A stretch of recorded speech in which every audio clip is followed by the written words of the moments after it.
Right.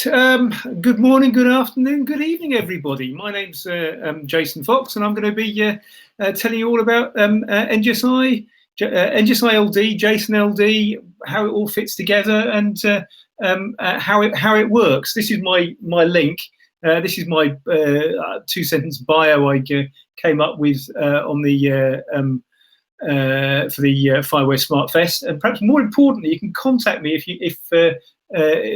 you find that you've forgotten something, or you want to just generally get in contact, find out a bit more about FIWARE, find out what we're doing, and of course, there's bound to be a technical question which you forget to deal with right now, which you'll need to deal with in the near future. Well. It's hot here. I don't know about where it is with you. So I've got my my bottled water, agua.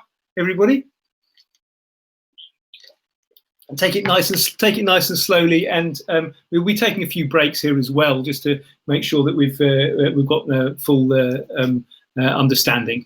So I'm now going to switch over to my presentation, so I can't actually see the chat. So if anyone wants to inform me about what's going on with the chat, then we can I can stop as necessary. Feel free to interrupt whenever you want to, because that's the whole point about sessions like these, is that the reason why you turn up to one of these live is that you can heckle, you can ask questions, you can say, I don't understand that bit, whatever. Obviously, use the chat as you'd expect. Use the emojis if you want. You can give us a cheer. I won't be able to see it because I'm looking at my slides, but it'll entertain everyone else.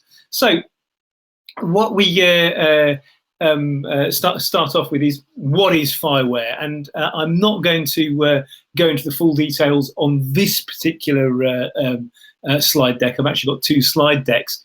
But the idea is that you've got some vague idea what FIWARE already is, or if not, you're going to stay for the next half hour, and I'll give you a bit more into details of NGSI-LD. But FIWARE, in a nutshell, definition which you get on the website, definition you get everywhere else, is it's an open source initiative for defining a universal set of standards for context data management.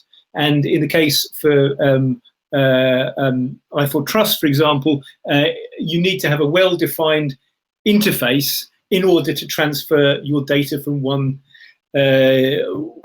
trusted user to another trusted user, and it's used to facilitate the development of smart solutions. Smart solutions obviously will interact with the real world. It will have some sort of input coming from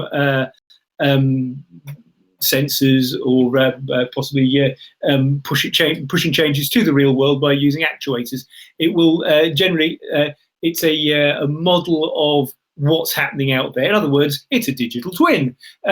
Now, what is FIWARE in this case? Well, FIWARE, if I was going to, if you want to have a 5-minute presentation and then just go off and enjoy the rest of your afternoon elsewhere, it's these 5 points. It's REST done right. We're not making things up as we go along here. We're just following the rules which have been defined by Fielding's thesis. It is a real REST API, not a sort of REST-like API or a kind of REST API. It's a proper REST API.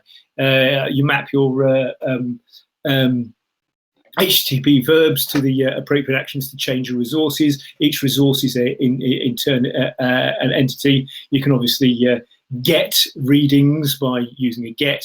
You can post, patch, put, and delete, and so on and so forth. So you just map the standard HTTP verbs, and perhaps equally importantly, the status codes.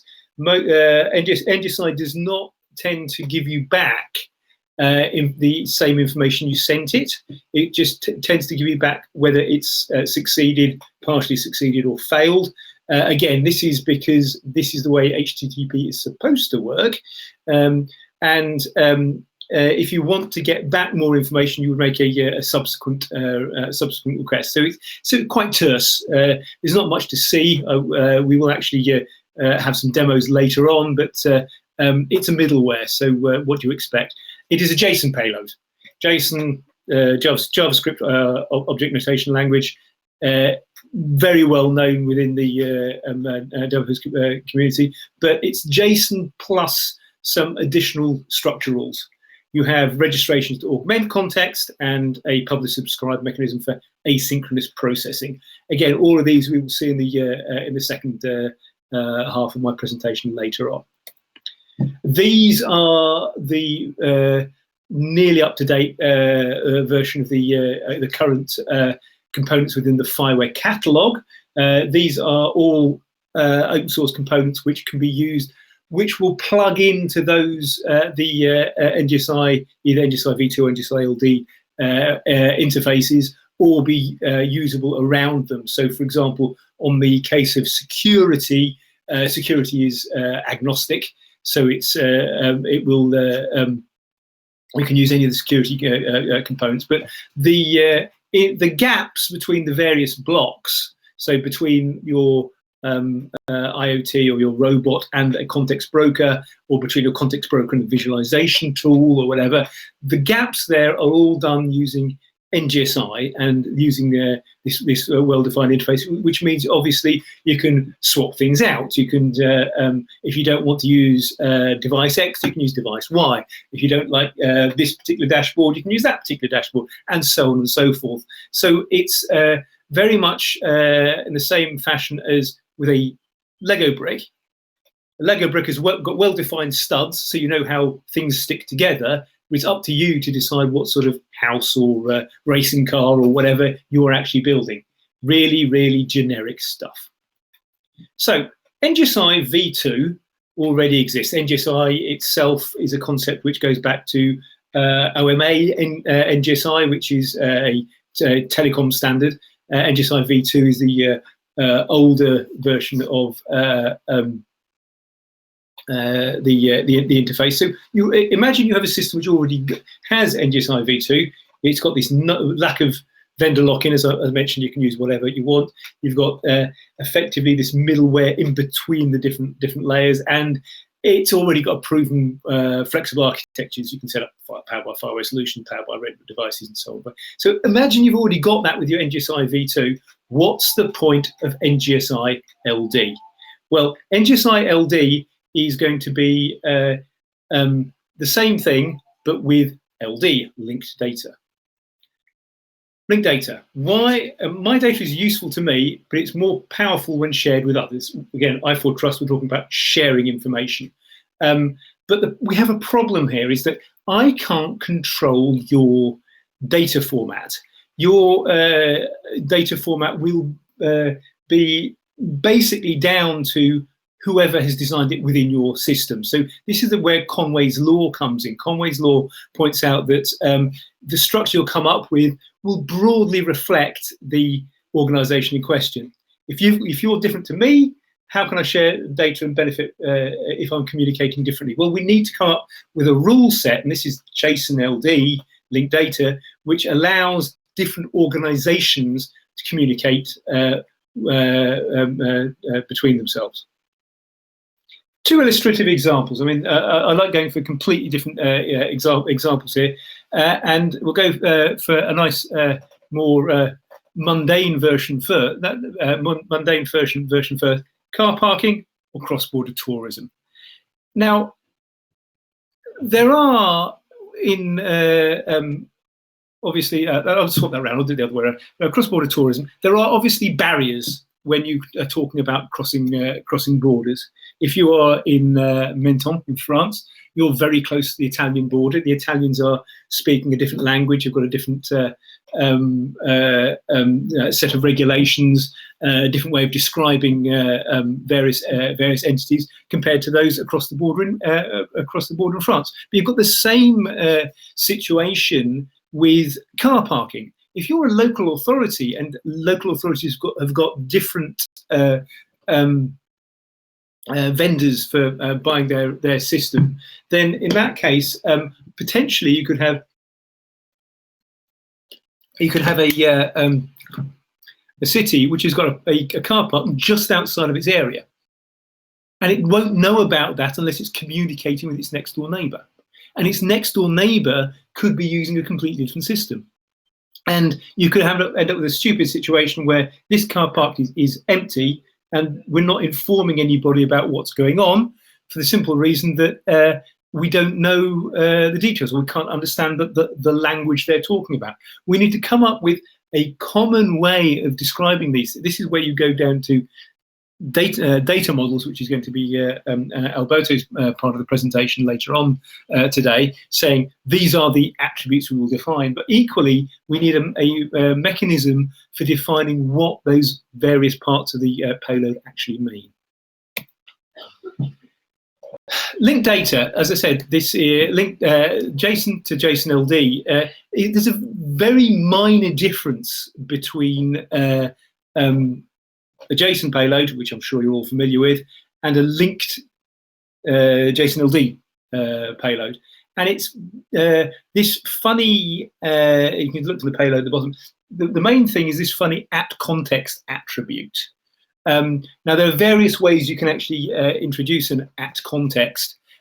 This is, you can put it actually in the payload itself, you can put it in the headers or what have you. But what this is effectively it's a dictionary. It's a dictionary which defines what do we really mean by a name? What do we really mean by the attribute born? It maps these values to IRIs, so you've got a nice long unique name for each attribute. So you could say this name is actually a schema.org name, and therefore other users who are familiar with the schema.org data models would be able to get hold of that name. Similarly, it defines that the unique ID is going to be an attribute called @ID. Now that is also mapped to the NGSI attribute ID without the @ on it automatically, and it's easy to be able to understand what this is to retrieve the data, so that I can retrieve data from different sources. And because they have some commonality in attributes or near commonality in attributes, if you're being talking about real world systems where you'd actually have additional information on how close something is to another format, then I can say, okay, I can read this in this name. My computer knows what the name actually is. And you've got to come up with, and this is what the JSONLD people at JSONLD.org have come up with, a mechanism such that the data can be passed from one place to another. This is the problem we have, and I always illustrate this by my colleague Harpreet Singh. Harpreet Singh is the blockchain expert and works in smart cities. And you can see Harpreet Singh and he's on LinkedIn. And the thing is that this actually isn't Harpreet Singh. That's Harpreet Singh. That's our Harpreet Singh. Harpreet Singh at FIWARE. This is just some other random Harpreet Singh who got in contact with me in LinkedIn. You can see it's difficult to work out what we actually mean unless we have a unique way of describing which Harpreet Singh we're talking about. And you can see that if I'm talking about this particular, in this case, URL, it's unique. It's defined for Harpreet Singh, the technical evangelist in FIWARE, rather than just some random other Harpreet Singh who's also working in blockchain and smart cities and hopefully FIWARE, but I don't know. You can see that you can see that it's going to be a lot easier for a computer, and we're talking about computer-to-computer interaction here, to be able to uniquely identify Harpreet if it's a long URL. However, if you're talking about attributes, the attributes within the program are going to be your usual short names, so that you won't need to change your programming style when you're actually dealing with this data. It's going to be able to be usable by you. You can just throw away the @context if you don't need it, and usable by others because you are uniquely identifying the system. So let's briefly explain how it works with NGSI. NGSI, as I said, it's a JSON-based payload, and pretty much like that JSON-LD example, it looks pretty similar. It is a well-defined extended subset of JSON-LD. So it's a JSON-LD payload. Every single NGSI-LD payload is a JSON-LD payload, not necessarily the other way around. And it looks just like a standard NGSI v2 type of payload with a couple of minor differences. Firstly, you get this at context, which is just this label so that we can say where the long IRIs of the system are. And that will always, either implicitly or explicitly, include a core context. The core context, NGSI-LD core context.JSONLD, defines things like the definition of a relationship or definition of a property. And then you have the usual attribute with a type, which is the relationship property or one of the sub types of property, and a value, which is where it was beforehand. Now, obviously, this is the normalized response. You can get back key value pairs, but this is the full value. The other thing to note here is that you note that relationship does not have a value. The spouse, in this case, is an object rather than a value. And this is because the definition in JSON-LD of a value is it's a real value, whereas an object is actually an ID or a pointer to another object. So you have a unique ID pointing to another object. And because JSON-LD is strict about this, you need to have a different name for the attribute. And the point here is that this is machine readable.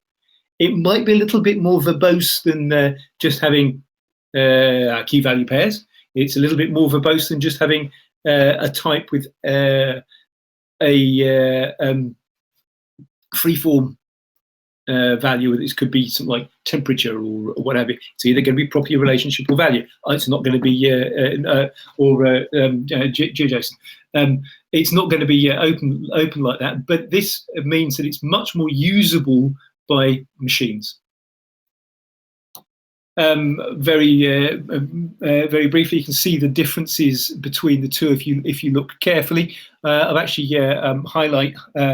bolded but not highlighted the various points. But you can see things like the ID of a NGSI-LD payload is going to be a URN, whereas the ID of a NGSI v2 system is whatever value you want to put in it. The content type of the payload is application LD plus JSON. In other words, what that means is that I've got this at context, which is a bit at the bottom. And then similarly, wherever I used to have things like a type of text or a type of point or a type of postal address, every single type is either property or geoproperty, because things like address, for example, can be well defined within my at context file, so I don't need to put it inside the payload itself. Semantically, the difference between the data models are as follows. You have in NGSI v2, you have an entity which is attributes and potentially metadata, whereas for NGSI-LD, you have an entity which has properties which could potentially have properties of properties, which is, again, metadata, or properties of properties of properties, or a relationship of a property, or whatever. So these are, it's a hierarchical structure as opposed to a loop. And if you, I am just going to have to pause there, I'm afraid. Sorry, I've got to answer the front door. Sorry.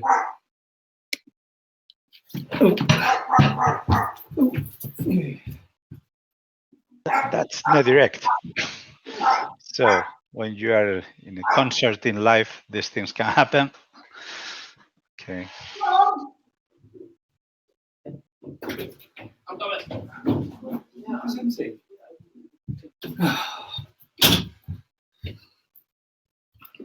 Welcome back, Jason. I'm back, yeah. Sorry about that. My son has just ordered something online, and then expected me to actually go off and pick it up. So that's slightly stupid. Okay, I'll go back to presenting again.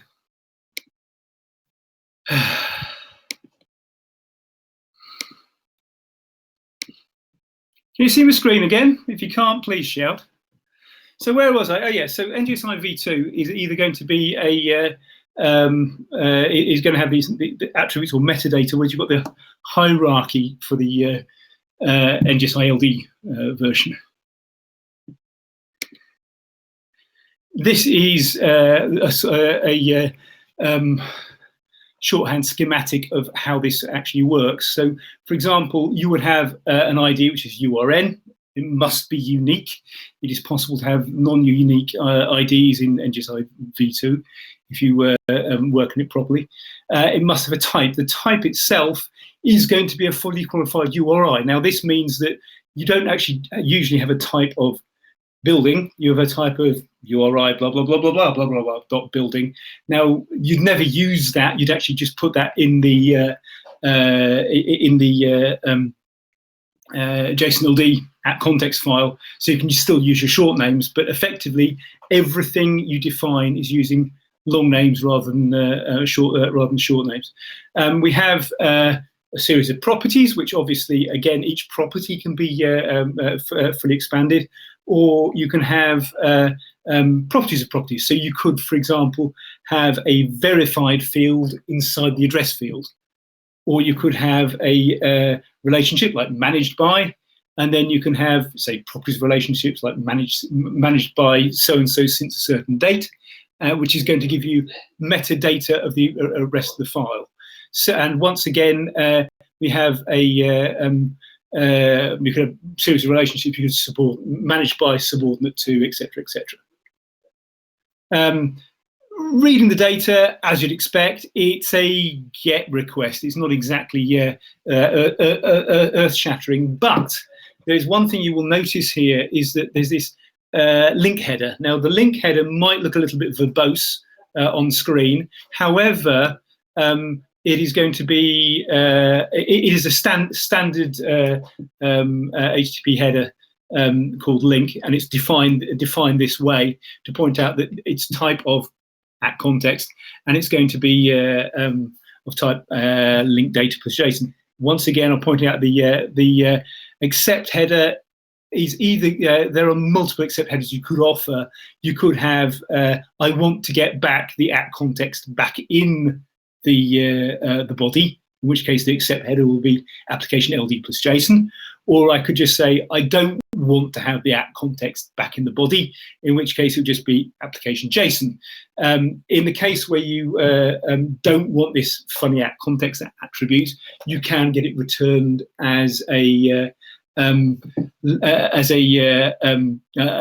header itself. So if you are talking about things which are fluently talking NGSI-LD between each other, you don't need to have this additional stuff in the payload. You just link to the additional stuff here. Now, in the future, it will eventually be possible to actually expand values within certain things. So you could have enumerations, which could then also be pushed out as full IRIs as well, which is what's happened to the category. Another point, which is another recent addition to the specification, is that it's now possible to get GeoJSON as a format as well. So you can just use type geo plus JSON, will come out in standard GeoJSON format. Now, the important thing for a lot of smart solutions is that they are, and for NGSI in general, is that they're defined by objects in the real world, right? And therefore, it is typically such a object in the real world will have a real world location.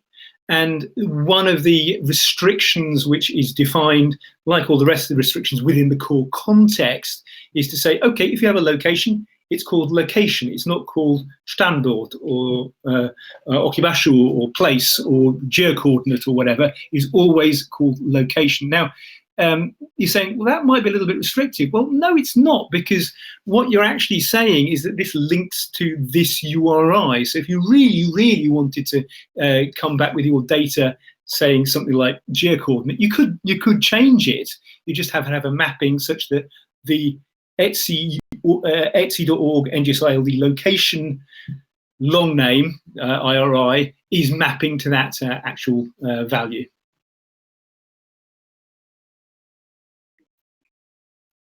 Again, thing which we can get with vocab, as I said, is a work in progress. Your context file, you have typically you would have two context files. You'd have the core context file, but you'd also have your own stuff for your own attributes, and this could include values for the category. Now, this is still usable if you wish to have this as part of your context, and then transform the NGSI-LD payload to a JSON-LD payload.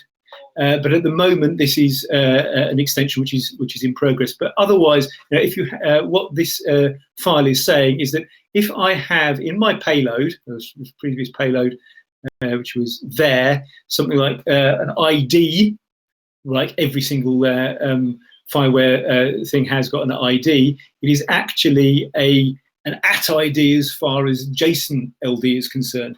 JSON-LD has these rules that every element should have an @ in it if it's part of the keywords. Similarly, a type is an @type, strictly speaking, which means you don't need to change your NGSI-LD payload in order to do any make any changes. Similarly, you can say that, okay, I have an attribute like an address, and it's going to be a schema.org address, or a TM forum address, or a GS1 address, depending on which particular address format it is, which means that your data models will be able to be read in as necessary. This is the final slide of this small section, where I've got a series of links. I'm going to post up the slides eventually so that people can get hold of the information. But the takeaway for this section is, if you want to be able to understand NGSI-LD to the fullest, you need to have a background understanding of JSON-LD. And they've got various videos which explain the stuff which I've done already. And then you can start looking at the NGSI-LD specification. That particular version is now 2 versions out of date, because they've recently published version 1.4.2. And of course, there are more videos and tutorials about this, which I'll deal with in my next section. And of course, if you are going to define a series of attribute names and definitions of attributes, you need to start talking about smart data models, which is where my colleague Alberto will be coming up with this in the future. So that was part 1. I have various other things as well, but as I said, it's going to be a long, hot, sweaty afternoon. So I'll just stop sharing this screen for a second and see if there's any questions coming up on the side. So, do you have any questions? Trying to look at the Q&A. You can put stuff into the Q&A if you're interested.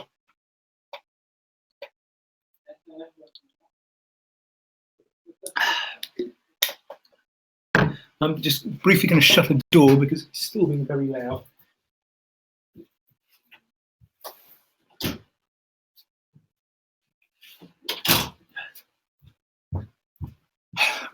Right. So we've got here, I often found context entries where the URL did not work anymore. Yes, this is one of the things which I always come across. If you read the JSON-LD specification, and in this particular case, it is NGSI is JSON-LD plus, right? So everything which applies for JSON-LD applies for NGSI-LD. And one of the things which is defined in the JSON-LD specification under the section called @context, it says that the the dictionary, the key value pairs of this and that and this and that are IRIs. They are not necessarily URLs. That means that they are potentially, you could have, say, an umlaut in a string, or you could have CJK characters in the string. And it would also result in the same URL if you had the same Unicode values, so they're not that unique.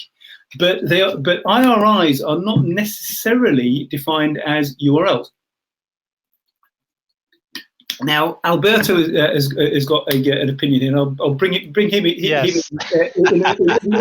a minute. But one thing which I'll point out is that the definitions of the IRIs are coming from multiple vendors. So, for example, if you're talking about the GeoJSON attributes of NGSI-LD, they're coming direct from GeoJSON. They're actually defined by Perl. And they are downloading, I think it's an RDF file. Similarly, if you go for the core context and look at the ETSI values, they don't resolve. But it is generally good practice if you can get them to resolve. And it's much easier to do that within your own models than it is when you're taking in stuff from elsewhere. However, you want to make sure that you're using whatever the current best practice is. So, Alberto, before I go any further, because this is a damn good question, it gets asked every single time, can we talk about IRIs and URLs for about 10 minutes? Yes.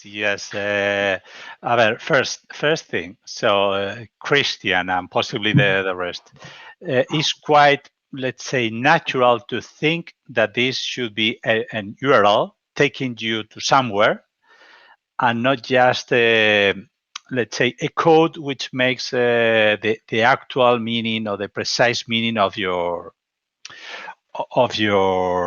term. What is the point? The point is that these two things are not. It shouldn't be mutually excludent. I don't know if this can say so. It's not the opposite. So you could have eventually an URL taking you to somewhere, and additionally that it will be also unique and identifies precisely the term that you want to use. Okay, and in smart data models, we are going to do something on this matter. What is also true is that there are some, let's say, IRIs which are representing the precise meaning of a term, which are already on the market. And there is no way that you can change it because, let's say, they are universal. I mean, if you are talking about a schema column address, everybody knows that you are talking about schema.org/address. However, maybe in your database, what you are storing is just a schema column address. Okay, so having said that, what we are going to do just in smart data models is just to provide you some pages, long pages, for those terms which are not, let's say, popular, and taking you to somewhere in which you get some real meaning of the term. I will explain to you in the section of smart data models, but this question is quite natural. And me, that I'm somehow a newcomer to this, I have the same perception. We should have, in some years ago, to say, oh, if you're going to use such term, please put a web page there and provide some useful information. So let's say make simpler to find out more information about the term that you are using. But this is not the case. So you can use wherever you want, if independently, if it takes you to some place or to nowhere. That's reality. And I think the main point is that you should use the established term. You shouldn't go around and make up your own ones unless you absolutely have to.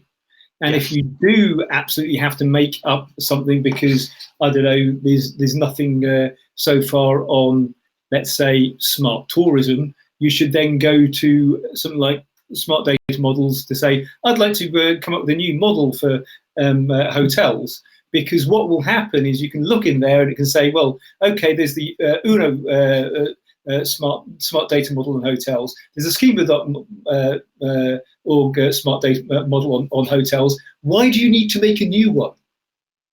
And the first thing, because you shouldn't think, you've got to get out of the idea that you're going to be using your data. It's not just your data anymore. It's data you wish to share. So it becomes our communal data. And there are plenty of ontologies out there which are in good use, and you know, they are perfectly usable. One of the examples I keep using for my tutorials is a smart farm, and I have animals in my smart farm, and they've got heart rate monitors. Now, I didn't go around and make up my own IRI for the heartbeat. What I did instead was I searched around through various ontologies to find out that actually there is a medical ontology for what a heartbeat is. There is, you know, there are multiple systems for doing things like, you know, what is temperature? I tend to use SARIC as an example, but again, it's schema.org temperature, which is usable as well. You need to work out which one's most popular in your domain. Just a minute, I'm going to sort out that dog. Oh gosh, there we go. Dog, Tom, you answered? Good. I told him that I was busy this afternoon. That's the second time I've been bothered in the last 5 minutes. Right. So yeah. If the terms already exist, then you should use them. However, there is an important distinction here in that you don't necessarily want to use an ontology if it's unusable. You want to have a real world usable ontology, and it may be the case that you know, it's missing part of what you're after. In which case, extending it, and this is again, I'm treading onto Alberto's presentation, is something you want to do, but you want to do it in a fashion that other people can pick it up. You know, if I have heartbeats and Alberto has heartbeats because he's, you know, doing stuff in e-health, for example, and I'm doing stuff in farming, it makes sense that we are using the same long name for both of them. And as I said, these are not necessarily URLs, but it's awfully nice when they are. Second question here is, I can't download the presentation. I don't know where the presentation is actually going to be posted. It might not be there yet. If not, I think we're going to have a look at that ourselves, or if necessary, go back to the contacts which I put on my on the chat at the top. Put a contact request to me, and I'll make sure that you get something sent so you can keep hassling me at a later date. Any more questions on section 1, or should we move on to section 2? We've got hours of this stuff, you know. I'll bring up my second presentation.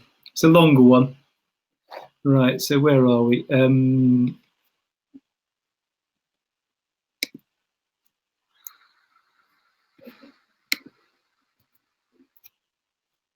Switch over.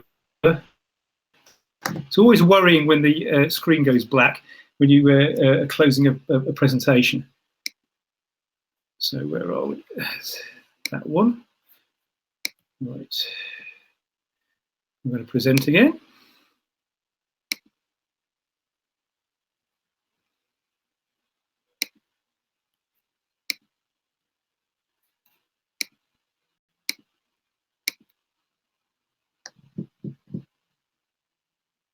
And I disappear. Good. Okay, so let's start that presentation, part 2. Is that the right one? Yes, it is. Right.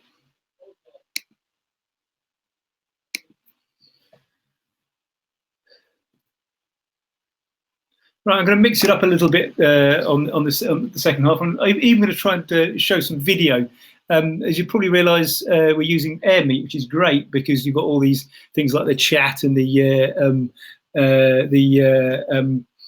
tables and the emoticons and the ability to bring people up on stage if you've got in-depth questions, if you really want to talk to it. However, it is a memory hog on when running and trying to run a live demo at the same time. My little machine starts falling apart. So that's why you'll be seeing one which I recorded earlier. Okay, introduction to NGSI-LD. So this, now you've got, the first thing was a justification half hour. Why do we need NGSI-LD? Now this is going to be a presentation on how it works, how it's put together, and how it connects various parts of the any NGSI-LD context broker into a system. Most of these links are repeats from the previous slide, but the two at the top are actually very important if you want to see what the JSON-LD guys really mean by proper JSON-LD markup. There's this website called the JSONLD Playground, which you can then put your payload, your NGSI-LD payload in our case, and a context file, and you can see how these interact, because it's possible to read things in a slightly different manner, read things out in a slightly different manner. Your communication between your various systems, your local authority A and local authority B, would be in NGSI-LD. However, your third-party system there afterwards, I don't know, your thing saying that your car park is full, could well just be taking old-fashioned JSON, and you can transform from one to another to the other quite easy. So look at the JSON-LD Playground on top of the various videos. Again, there's a little bit of going over the previous thing here, is pointing out that we have NGSI v2. NGSI v2 is JSON. NGSI-LD is NGSI v2 plus this linked data, this at context, this additional part of the format. So you can see that we've got this at context element, which can be an array, it can be inline context, it can be this this header, and it's the definition of NGSI-LD is defined by ETSI, European Standards Group. So it's not just like something that somebody in an office in FIWARE made up. It's actually being done via a consensus mechanism across multiple companies which are using this standard, and indeed it's a CEF building block as well. So the European Commission is pushing this as being one of the I think it's 5 or 6 now common mechanisms for passing data around systems. They do things like EID and e-signature as well. It's the same same sort of level. So basically we're saying, if you want to push your data around systems, make it linked data, make it NGSI. Now, this is a section of the core context. Let's go and read it from the top. It starts off with a couple of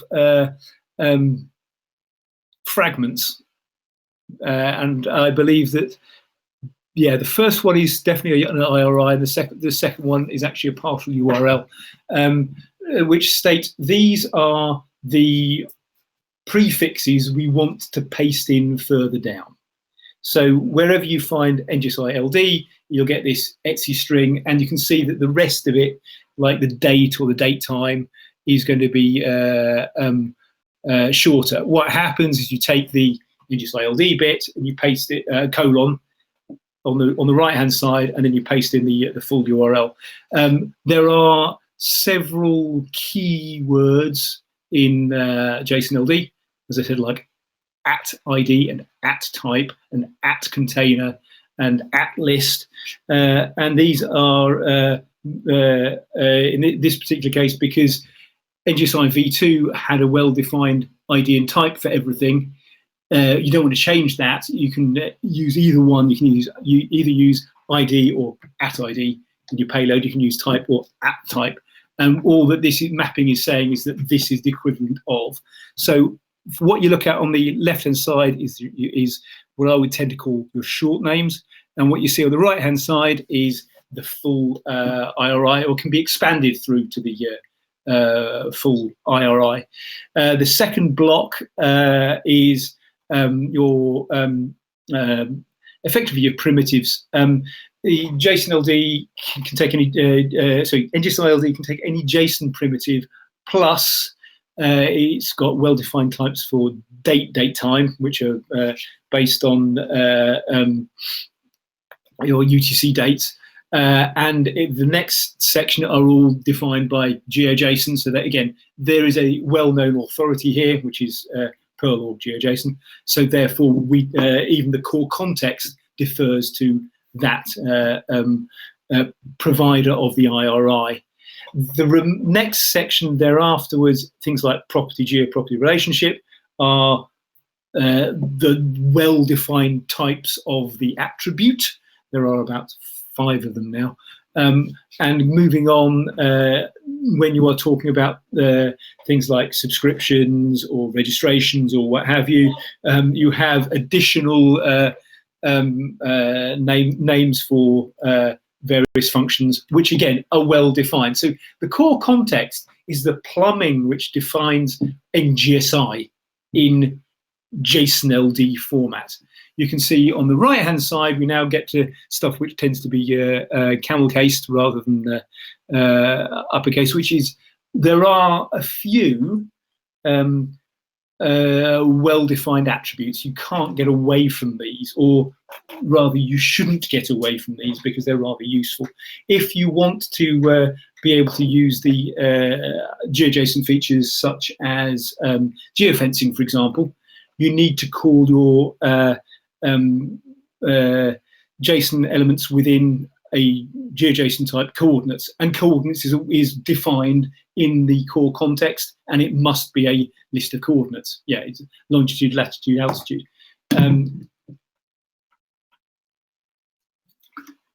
Similarly, if you want to do temporal information, you are going to use one of 3 well-defined time-based elements, one of which is observed at, which is the one I've put on screen there, but there's also modified at and created at are well defined.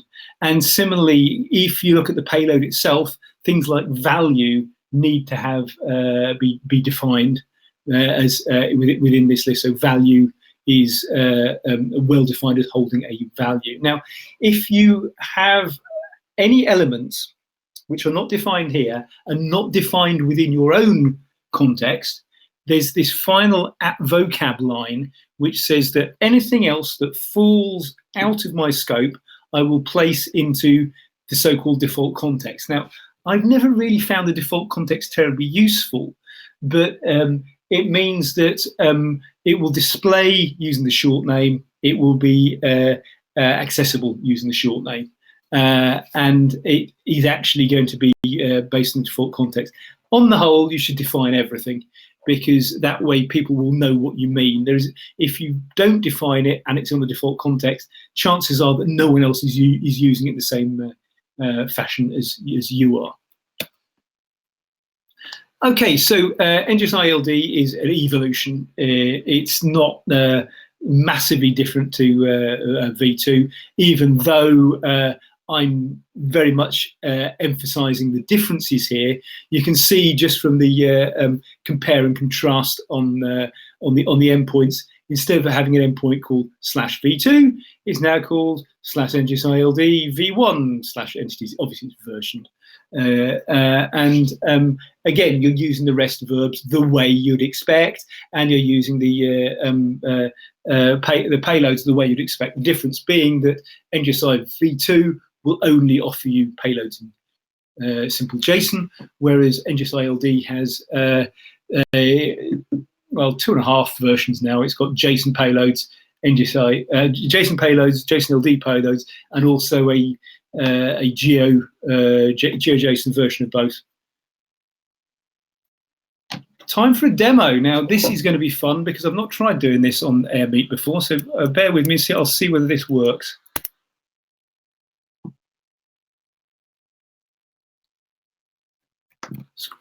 The screen just goes black, which is fun when it happens.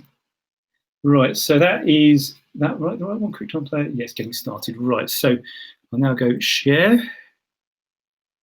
stop sharing that one. I will start sharing.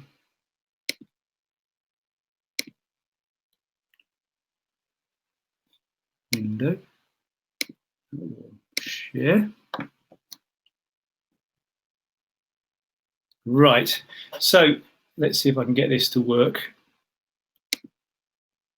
Okay, so I have here a Docker Compose file which I've used for setting up my system. It's quite simple. It's got an Orion context broker, Orion-LD context broker, and a MongoDB database. It is not what you would use for any system you're going to need in a proper size system, but it works. You can download these tutorials files quite easily, and it just gets hold of the database.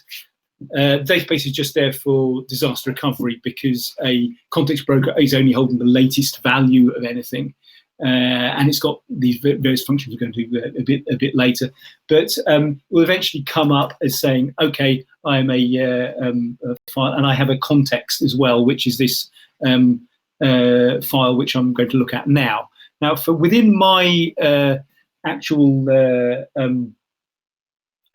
system, I'm going to have a context file based on smart farming, and you can see that I've got a load of different types which I've defined in my own personal context file, and they have various different attributes based on usually the smart data models or SAREF or schema.org or whatever, saying what the various things are, like a SPI or heart rate was the one which I mentioned earlier. That means these are the long names. Now, similarly, I can actually go to even more detail. If instead of going for an NGSI context, I can go for JSON-LD context, which can also give me the various attribute types and saying, okay, well, the operating system is a string, or the owner is a link, which is going to be of type ID. I can just quickly have a look at my context broker, see it's been running for a minute and a half, and then I can actually start creating some context entities. It's a simple post. You can see that we've got a set of key value pairs, which are value being any JSON type, or indeed you could use curl. All these Postman collections are available for you to download, so you can look at this in more detail. Geoproperties are going to be slightly different in which has got those coordinates, and you have a series of headers, including, for example, the content type. In this case, because I've not got a link header, I'm actually putting the content type in the payload, and I send it, and not much happens. It just gives you me a 201 HTTP response on the when it comes back. Now, I can do this for a second entity. I'm creating 2 buildings here in the middle of Berlin, and you can see once again it'll come back at 201. You can query your thing using a direct URI, and you can see, if you look on screen, I'll just pause that for a second. You can see that in this particular case, I'm putting in the full IRI name for the type. You don't necessarily have to use a full IRI name. It's just convenience. You're more likely to do use the short name and actually refer to the context. So if I get hold of the actual element itself, you can see it will come back saying these are all my buildings, and you can see that we have a mixture here of elements which have got a type, or I'll just pause that for a second. That went a little bit too quickly for me. You can see on screen that you've got things like schema.org address, which I have defined in my context, has expanded to from address, which is what it was in my payload, into schema.org address, because I've not put a default context. However, something like verified, which I didn't put in my at context, has been left the short name because that's something which is in the default context.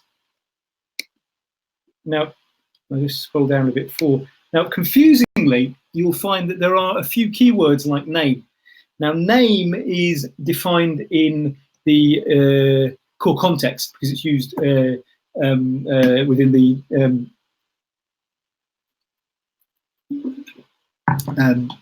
API itself. Therefore, because by default the core context is considered part of the request, it knows what that name is, and it's always going to be down as short. So there are a few of those. Once again, something like category, for example, has been expanded because that is one of my values. Whereas something like location is one of the standard XU ones, therefore it's short. When you know the only real common ones are name and location, to be honest. But you know when these come across. I can also, of course, get hold of elements by directly URL, the type itself. You can see it's a URN. Get hold of one single property thing. Once again, I've got the full value, and you can see that I've actually got a context in my link header here. I'm defining this as. Oops, pause that. I'm defining this in my request, saying for using the following mapping. Get hold of building URN NGSI-LD building farm 1, and it will in the payload, because my accept is saying I want to get back LD plus JSON, will also include the fact that the context which was sent was these values. Now, if you can imagine a third-party system getting hold of this information, they would then not only know what the data is, but what the meaning of that data actually is. And once again, you can see we've got the values and the points and the GeoJSON. There's an alternative format called key values format, which is really, really simple. Once again, you can see we've got rid of value. We've got rid of type. We know we've just got the data. You've got name, category, location, and that's it. This is the familiar JSON format which you would normally have for whatever. If it is obviously not a payload which is NGSI, because it's not got all that normalized NGSI, which have all the full values. However, it's usable by end systems. Now, typically, you'd normalize when you are communicating between systems. So the other system hasn't got a clue what you're talking about unless you give it the full meaning. However, it's perfectly possible if you're, I don't know, putting a line on a graph and screen or something like that, that you can get something coming out and it says, "Here we go. This is NGSI. This is the values we're after." And you can see that the Big Red Barn and the Victory Farm are the two elements we've got there. So you can an important thing which will come into more detail the session in a couple of days' time is that you have multiple parameters for filtering. And one of these here is the Q parameter. The Q parameter, as you can see on screen, has got a Q equals, and then you can put in an attribute saying, give me everything with the name, the Big Red Barn. However, you could also expand this. You could have, give me everything which is registering greater than 5 with an accuracy of 4% and has got the name of blah blah blah and is related to what have you. You can just keep on adding on additional terms. And again, once again, we've got the options here, which is key values, and you can see the key values comes out as just your key value pairs as you'd expect. Smaller payload, but less expressive. And you can see we've got my Big Red Barn. Now, moving on to expression which you can get from the JSON-LD stuff. I have here a different context. I've written a context file in German, and you can see at the top I'm querying for a type Gebäude. Well, that's defined as a smart data model building. like building was defined as a smart data model building. So we can also use that for our query, because we are supplying in our link header a different location, a different file for what the mapping is. So so you've got to think that internally everything's using the long names all the time. However, when I make this query with this alternate context, I can then get back a payload, and you can see the type has now changed. The short name of the type is now Gebäude. Also, the names of the attributes can be updated. Like Adresse has been put in a spelt differently. Note that the sub attributes of address, the street address, have not changed, because if we have defined that an address is a schema.org address, and a schema.org address always has the same sub attributes. So those are all down as street address, address region, blah blah blah. But things like category or address can be changed. I haven't overridden the core context, because whenever you make a request, the core context is always placed last. So the core context cannot be overwritten using this technique of adding in a link header. It is possible to do so. You just need to do a request outside of a context broker. As I said, NGSI-LD, broker to broker communications. If you really want to get all this down in German into your own personal system, you could make another, it's a so-called expansion compaction operation to get hold of information, and you can make everything in German. I believe the example I've got in the tutorials makes everything Japanese, because it makes it life a lot easier. You can use the Q parameter to check for things like elements within an array. This is looking for give me back everything which is in the barn or farm auxiliary category. And you can see that this comes through, and it should give you back the two response. You could even get the count if you put the appropriate header as to what you've got in there. So you've got the two entries. It's not just the attributes which can be done. You can actually check for the sub attributes. So you notice here you've got the address and then the URI encoding characters for square brackets. Every request to a context broker should be URI encoded, and this is just to make sure that the various brokers get it the right way around. But square brackets or square bracket equivalent is what's used for getting sub attributes. So this is finding the addresses which are within Tiergarten. And again, there's going to be Victory Farm, I think it is. It's the Victory column in the center of Berlin, Große Sternhans. And then, but there's also a dot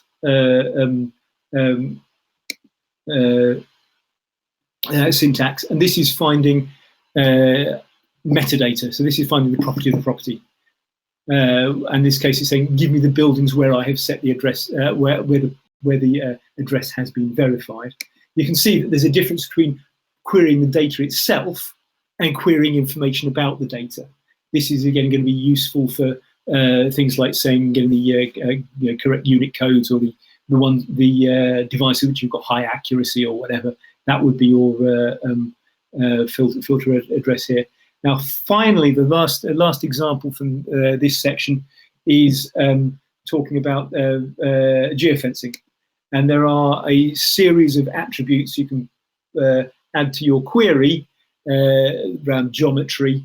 It's looking for, in this particular case, GeoRel is the important thing here. And again, I'll go into more detail later on. This one is saying find things which are less than 800 meters away from a point. Remember, there's 6 standard GeoJSON types. And again, you can see that the coordinates, which is in longitude latitude format, it's 1352 Berlin, have got again those URI encoded square brackets to say, okay, what's close to in this case the Brandenburg Gate, and you'll find that the victory column is not far away from the Brandenburg Gate. So that's less than 800 meters. Obviously, you can put in decimals if necessary. You can see that the location is done within distance. Of course, if you wanted to, oops, I'm starting all over again. I'll stop sharing that bit.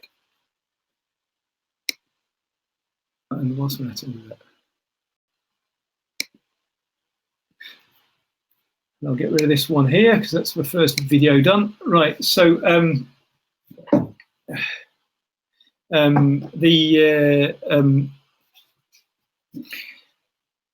basic use of GeoJSON requires the geofencing requires that you use the GeoJSON format. You could, of course, if you wanted to add in your own XYZ coordinates, we'd have to query each attribute separately. Whereas using GeoJSON, you get the proper distances across the globe. So you've got the usual problem about the fact that the globe is not flat, therefore you can't do simple calculations.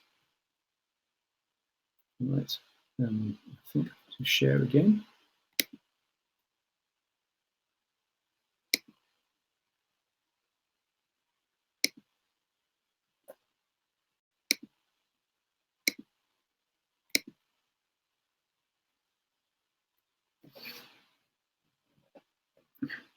So that was the first part, which is properties.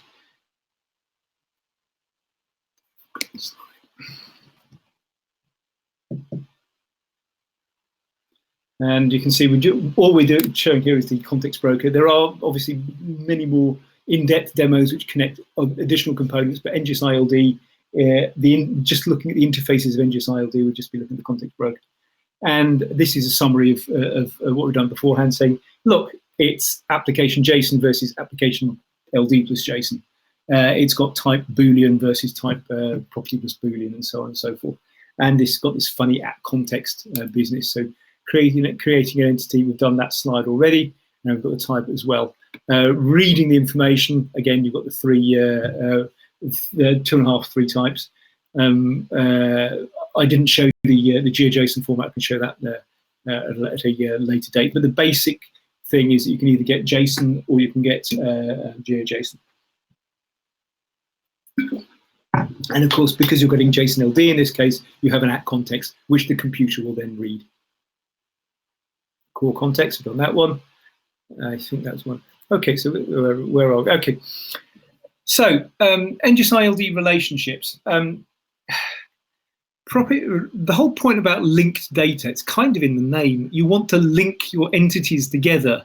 Not only can you define what the various attributes of the system are and change the names and what have you, but JSON-LD also offers you a mechanism for saying, okay, well, that particular attribute will hold this sort of entity, or that particular attribute is a relationship, not a property. Therefore, it will connect to another object.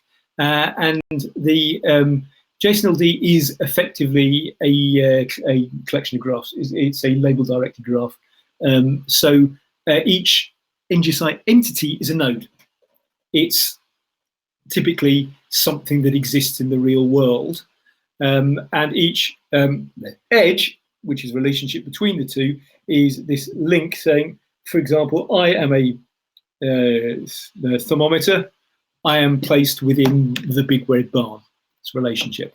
And you need to have three definitions in order to properly represent a link. You need to have the attribute within the entity itself, saying, I'm controlled asset. You need to have a machine readable definition of that link, which is the at context. And ideally, you can also expand this with the graph information, so you could have additional data about the node itself. So, for example, you could say the organization relationship will hold either people or legal entities, and you can explain what sort of types those would be. That would be the at graph. You can get away without using at graph within NGSI-LD, because NGSI-LD itself is just the API. However, if you're going to annotate this as proper JSON-LD, which obviously is what we're talking about, then an at graph is useful for providing sufficient information to the system. Difference between a property, we've seen properties working so far, is that instead of having a type equal property, it's type equal relationship, which is not really that surprising. It used to be the case with NGSI v2. However, NGSI v2 just used naming convention here, so that if you called an attribute starting with ref, it was going to be a relationship. Whereas NGSI-LD is much stricter in that command, that you define that it's a relationship within the at graph and within the payload itself. You can see also that instead of having a value, it's got an object.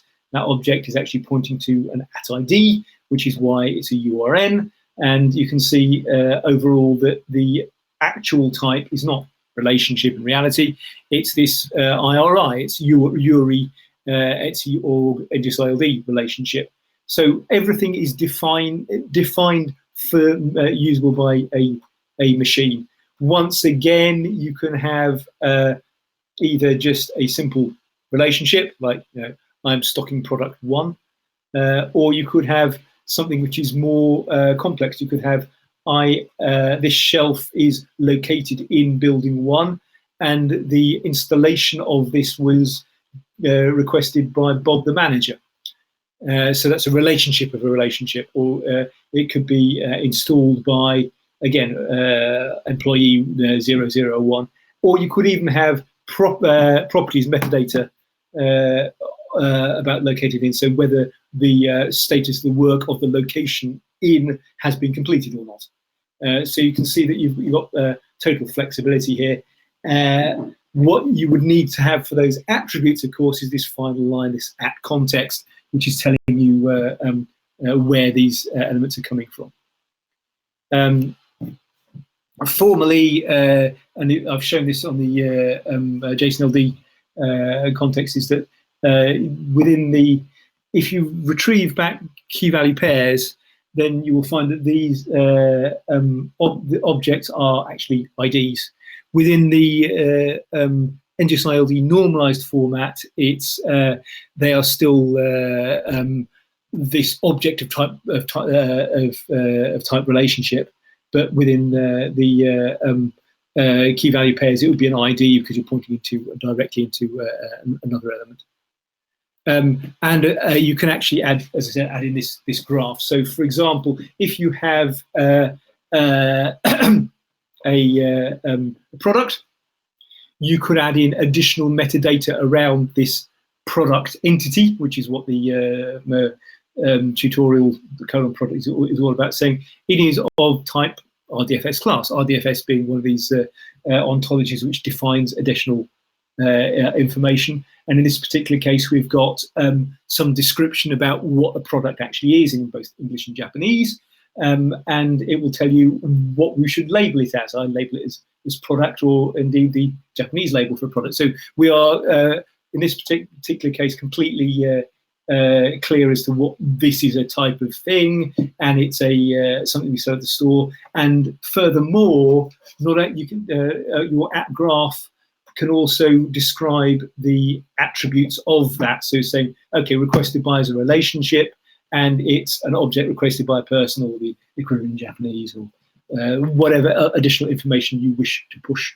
into that thing there. So let's have a look at demo number 2. So I'll just escape this one.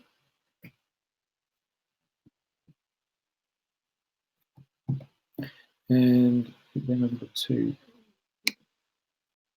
Right, I'm presenting. I'll just get the next demo up, which is this one. All right, relationships, that's right.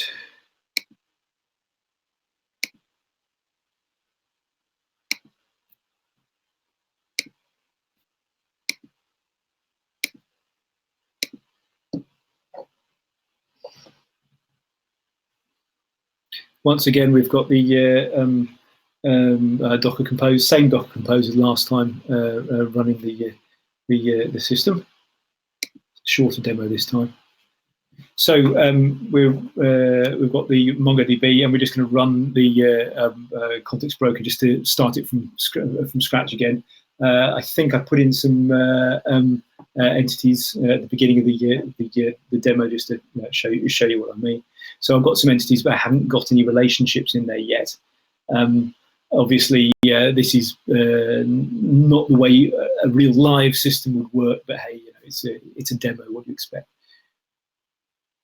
So it's useful to add in indices, and we wait for the @context file again. Usually that would be coming from some public server so that third parties could get hold of it, and we're up and running.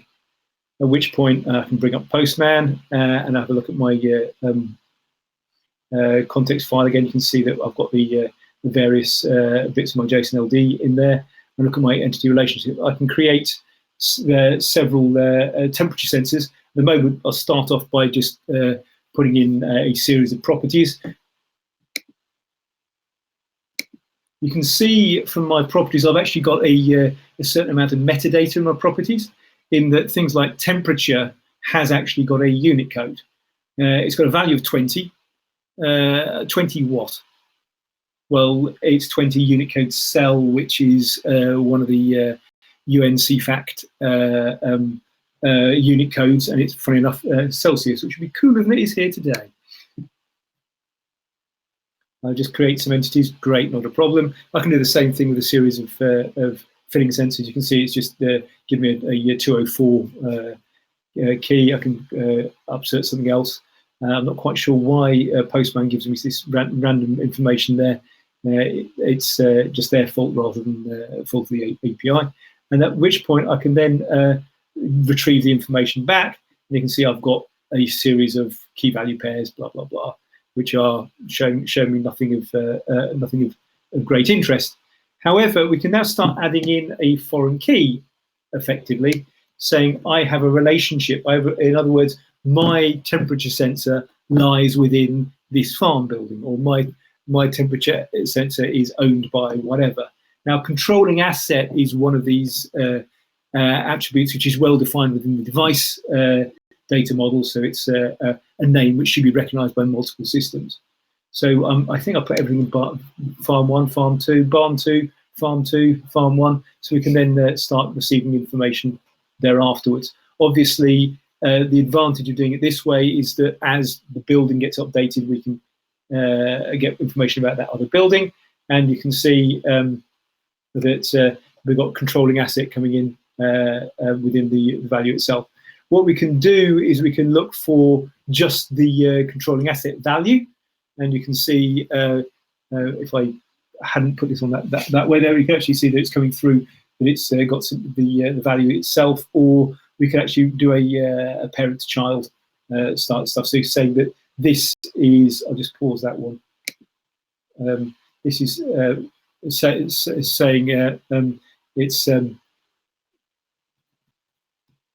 it's coming in from the. Actually, what do I do there? Whoops, I went straight through there, didn't I? That's right. So it's slightly too far. And of course, it's I should have put it off the thing. It's right under where the there we go. You can see from the controlling assets, you can see that you are able to return back just that information, the information which you're after. So you can then traverse the knowledge graph to go elsewhere. So I just need to pause it and then let it. It will get rid of the play mark. Parent control child. I think we just did that one already. You can also create many-to-many relationships or many-to-one relationship. All of these, of course, are directional. So you can see, for example, in this particular case, I would be creating a bridge table. I'd be creating a task which is associating a particular worker to a particular field to put a particular product on that field. It's standard ISO XML definitions for crop spraying here. And you can see that each one of these attributes of task 1 is in itself a relationship, and we can then start making additional queries, again using the Q parameter, to saying I'm going to spray the north field on a certain date, and we can send the information to context broker, which will then hold the current state of that. Obviously, the status of the task will change over time, and you can see the important point here is looking at the way the Q parameter is set up. So I'm now asking for, give me all the tasks which are going on in field 2, or you can put in multiple bits in there and return me who's working there. And it gives me person 1, for example, because I've put the worker in there. That's the one attribute I want. Or I could say, for this one here, I'm saying, where is herbicide 01 being used?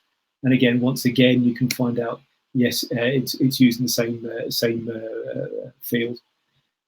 Obviously, you would also, there we go, so I remember to put it up that time. I'll do that better next time. Once again, you can get relationships of properties. So you can get a situation like this where I'm getting information about the building itself. And if I pause this and move that out of the way, it should disappear. There we go.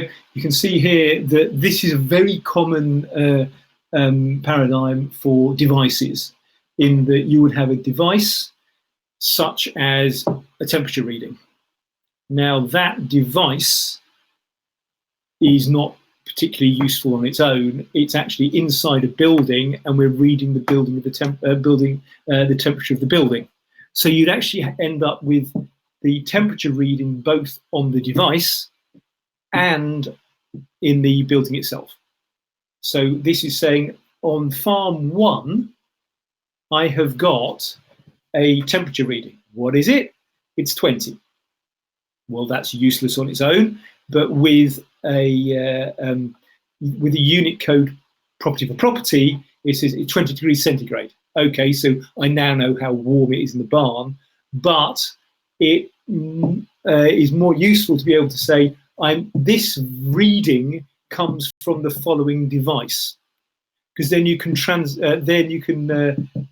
transfer from device building to device. So it could be, for example, I have buildings, farm building, the property temperature value is 0, which sounds a bit odd, and it was provided by temperature sensor 1. I could query temperature sensor 1 to find out that it's low on battery or it's malfunctioning or whatever, and we can then ignore that value. But you can see that both the building is something in the real world and the device itself is something in the real world.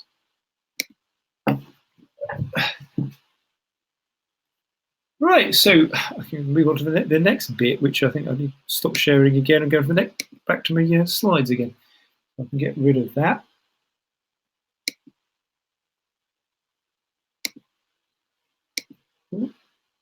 That's one of them. Let me get rid of that. I'll soon be passing you over to Alberto so I can really get a proper drink. Where are my slides again?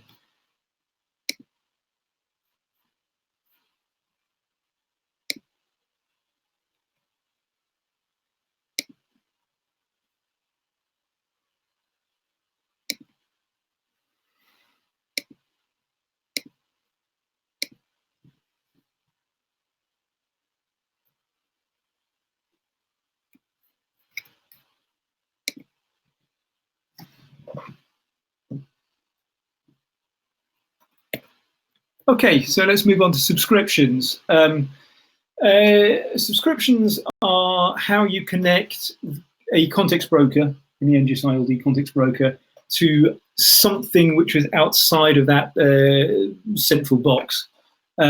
This is a raised event, which is where we actually go off and do something. And it says, okay, when the following queue, which was that the queue parameter I'm talking about, occurs based on the following attributes which are changing, watched attributes, for the following entity types. and potentially only checking every 30 seconds or what have you. You can actually filter, you can actually throttle this as well. If the criteria is true, send something to this endpoint. The endpoint in this case is going to be a low stock notification, and it's always of a well-known format. So you can see that the data in question, in this case, has got the ID, obviously, and the type, obviously, but we're asking for located in number of items and stocks, and we're asking it in the key values format. So overall, it's got those attributes. The stuff at the top is all generated. And oops, I'll do both of them together. And similarly, registration is kind of the reverse. It's kind of the opposite. It's basically saying where information is coming from elsewhere, outside of a context broker, where can I augment my context with information coming from elsewhere? Now, there is a little bit of confusion here because the attribute properties is being changed for the simple reason that that is incompatible with GeoJSON-LD.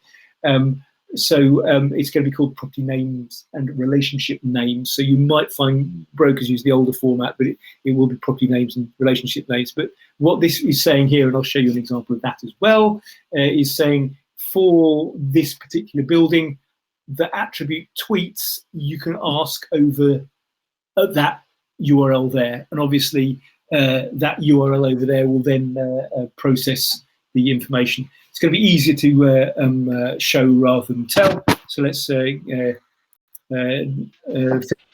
off the final two quick demos.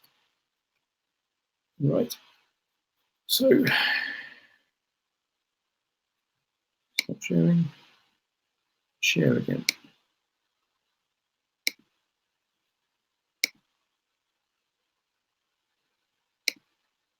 Aha, I'm not there yet. Quicktime Player. The subscription's good. Oh.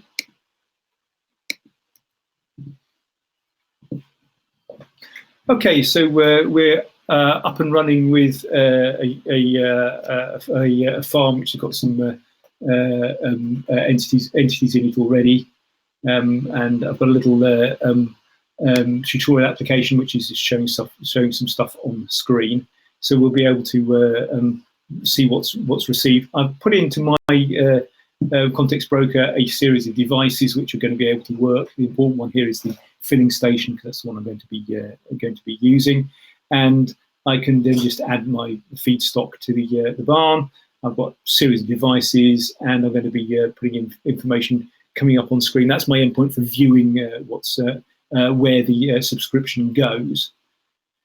Right, so I can create my payload. Again, once again, I've got my the same config context file, and you can see that I'm adding in a request here. Sorry, I have a device. That's better. I have a device on the OpenIoT NGSI-LD tenant. FIWARE is by default multi-tenant, so that you can have one context broker servicing multiple values. And you can see here, then I've got this controlled asset. I'm in building farm 1, and I've got a filling sensor. I'm filling hay in my barn. You can see controlled asset.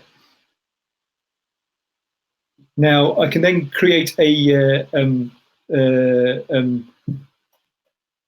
subscription request, which has got the attributes which I described in the previous slide. So here I'm looking for the I want to retrieve filling and controlled asset, and I'll do it in key values format, and I'm going to push to an endpoint called low stock farm 1, and you can see that it will happen when filling is between 6 and 8.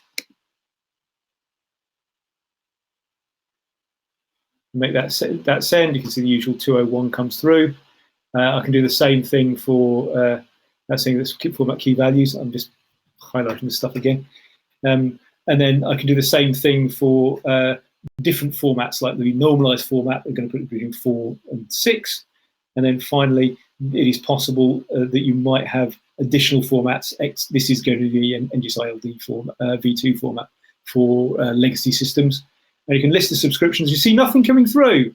And the reason is because, again, as I said, these are based on tenants. So I need to put that NGSI-LD tenant to look at this particular tenant because I put my devices onto a specific tenant. So I can start removing some feedstock from my farm, and you can see that the value is going down 88, 87, 84.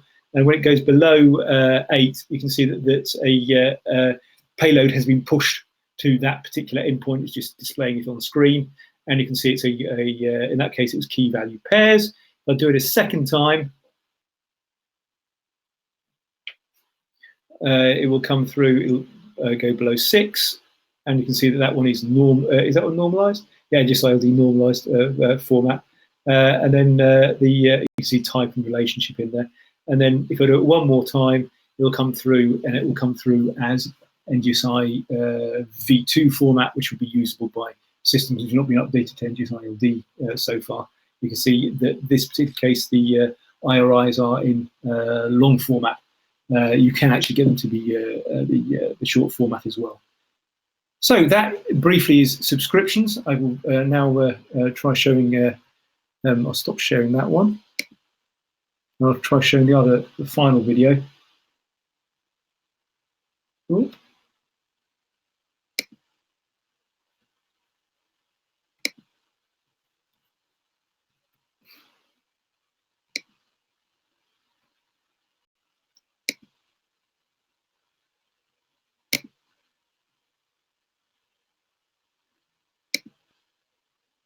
The registrations. So we're going to get the tweets from a third-party source here, and we're just going to get information from elsewhere. And again, I'm running this time. I'm running the FIWARE supermarket viewpoint now. Am I running this? No, I'm not yet. Oops. Yeah, that's right. So look in store one at the moment. I've got no tweets coming through whatsoever, but they will be displayed on screen in a second. Again, I've got my devices and my other piece of information. I can create a registration using the format as again shown in the previous slide. You see, tweets are going to come from this thing called static provider, which is just going to put some Douglas Adams quotes on screen, and we are saying that the information is coming from building. And again, if we look at the source properly, you can check the registration. And because I've got the appropriate tenants, it's got information in there. If I now read from the store will also include additional information. You can see they've got a standard thing there, but you can see it on the tweets. It's actually retrieving information from a third-party source. If I was to retrieve it from my on-screen device, you can see values coming in there. Now you can read the information direct from this context provider, because what the context provider is doing, and this is quite important, is that a context provider is offering the same interface as a context broker. So you can look at that URL there. You can see it's got this NGSI-LD/v1 entities blah blah blah attributes tweets. Just get the tweets atta from over here. So it's a well-known interface. Obviously, you may need to manipulate the third party behind it, but it's a well-known interface. And you can see that it's still coming back with the same value. But you can also, in this particular case, you can update it. You can either update it from the context provider or from so now we can just say, okay, we'll just update from the context provider. And if we read from the store, it's now reading the new values. So again, if you I think I scroll up at this point. Yeah, I did remember to scroll up. Again, you can now see there are new quotes there, and indeed it comes up on screen with the updated quotes.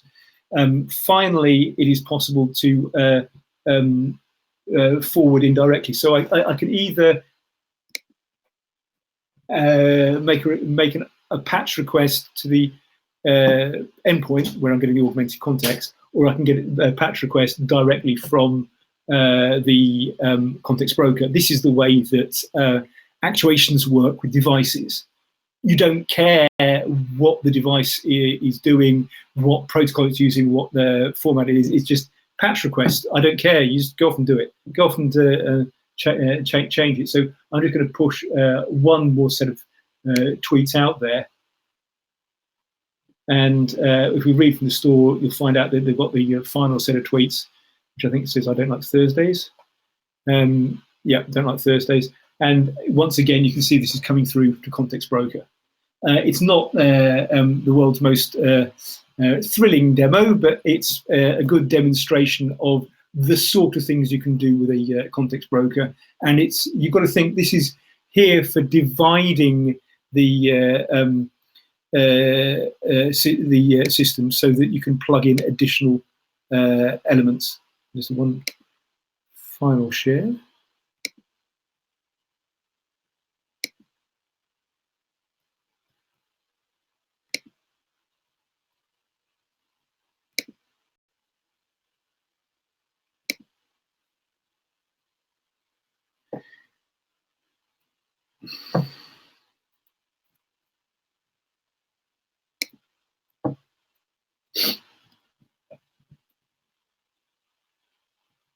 So that was final demo. What's the whole point of this? Well, you can, the most common use of JSON-LD, sorry, is on web pages. If you go off and buy Lego online, you'll probably find that there is a star rating because that particular website has got a snippet of JSON-LD in the head of it saying, I am offering a schema.org product, and it's got a product rating. And a third party, like a search engine, is able to recognize what that format is, recognize the fact that the product has a star rating, and recognize that in this case it's got 4 reviews, so it can display the stuff on screen. So there's effectively, there is an agreed standard here, and the agreed standard is being passed by this at context file. Using the example of a NGSI-LD tutorial, I had a supermarket which has got products on the shelves. It would be possible to link the data from that system to, say, an ARV, which would then be able to understand, yes, the shelf is empty. I understand what a shelf is. I understand the shelf is empty. I understand the shelf is located in such and such, and it would be able to work out what it needed to load in, even if the actual data between 2 different supermarket providers would be somewhat different. It would be possible to give them this data neutral standard to try and to give you the relevant information. Well, that's my little bit over, although before we get Alberto coming in, I will suggest that I take any further questions and we could possibly take a little break. How are we doing for time? I guess let me check if we have till 30. Yeah, yeah, we have at 6:30, so we have plenty of, not plenty, but we have the right time. So we have time for a stop. People can. We've got time for, should we take the questions first? And then what I suggest we do is, because we need to make sure that everyone's paying attention when Alberto is doing. I got the opening slot. I got the good one. He's got the boring one where everyone's hot and sweaty. So we'll take a little break after this. So we will. Sorry, Jason, I don't remember if you attend this question regarding the good practice. Yeah, I'm just starting to look at these. Yes. We'll start with the top one. You're using ID and at ID. At first, you thought that ID should have evaluated ABCD at ID. What is the difference between ID and at ID? Answer: there is no difference between ID and at ID, because the way that the core context defines it is it defines at ID, which is the sorry, other way around. The JSON-LD defines that the unique identifier for everything is called @ID, right? The core context defines that ID is the equivalent of @ID. @ID is the JSON-LD term, is the official term, the real term. The reason why ID maps to @ID is because ID was the term used in NGSI v2, and NGSI-LD is interoperable in this respect. So you don't need to change the names of your entities. An ID is an @ID. It's the same. It's the same thing.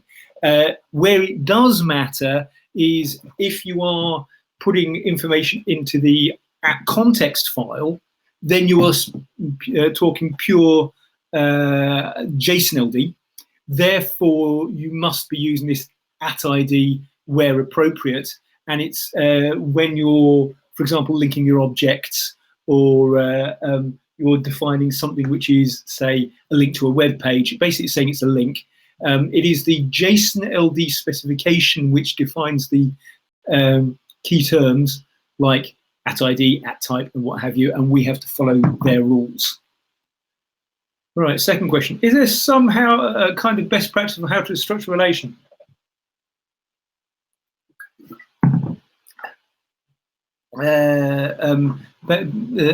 Is there some kind of best practice to how to structure a relation?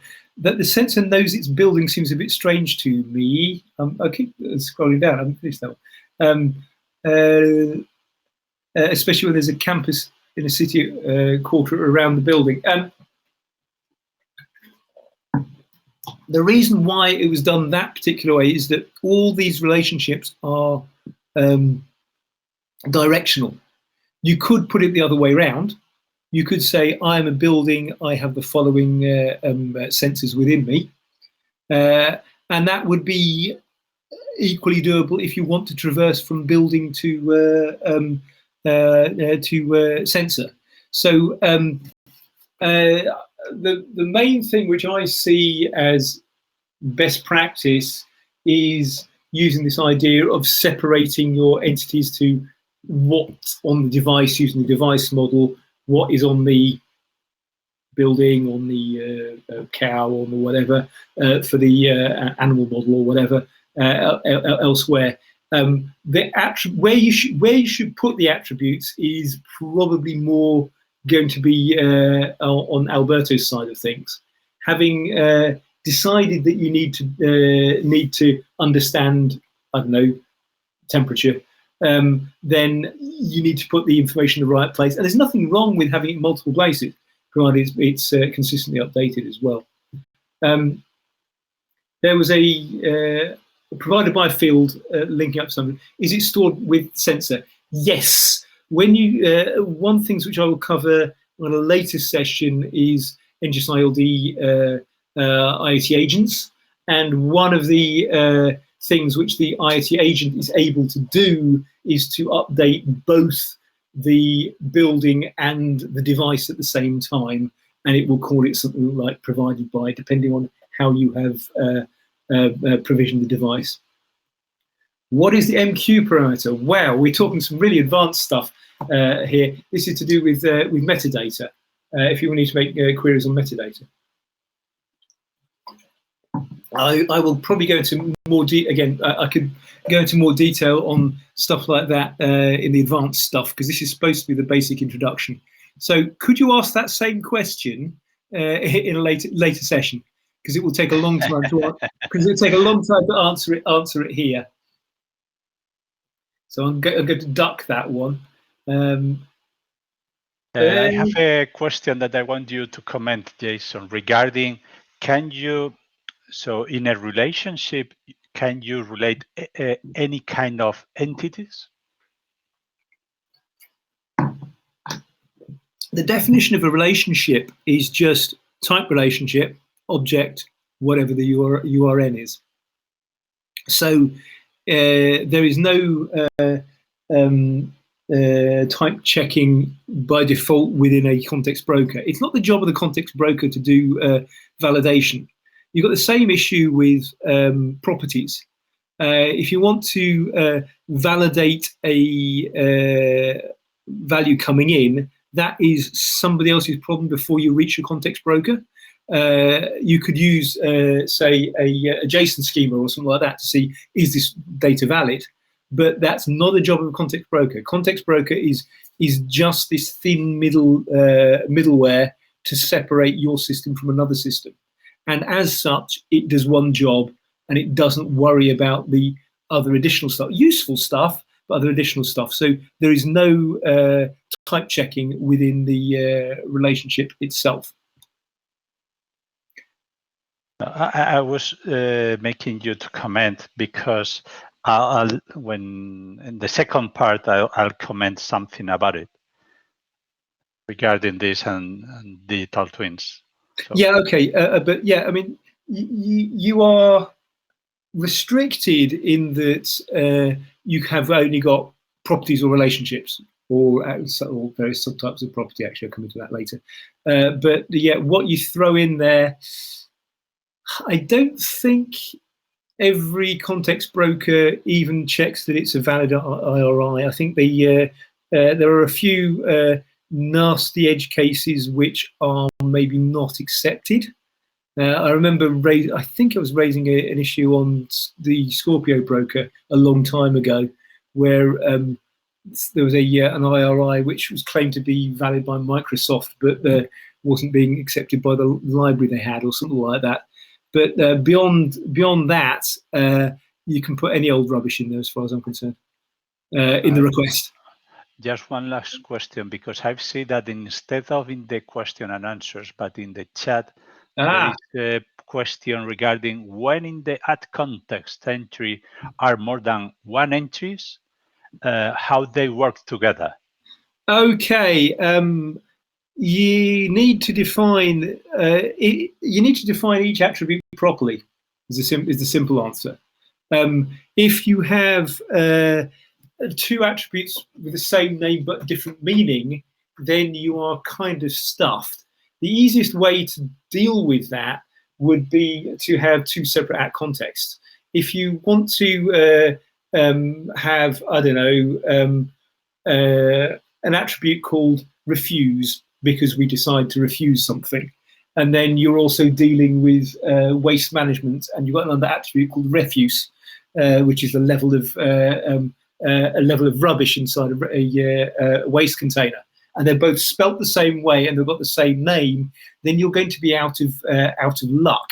What you would need to do is you would need to have a at context file for the first one, where you're refusing things, and you'd use that as the link header when you're making requests for that particular type, and then you'd have a second at context for the waste container, which would have the refuse rather than the refuse, or the other way around, I can't remember which. And then the long names, the IRIs, would be different, and you'd be fine, because you could then say, I would call refuse waste, and I would call refuse rejection, and you're able to have different ways of dealing with it.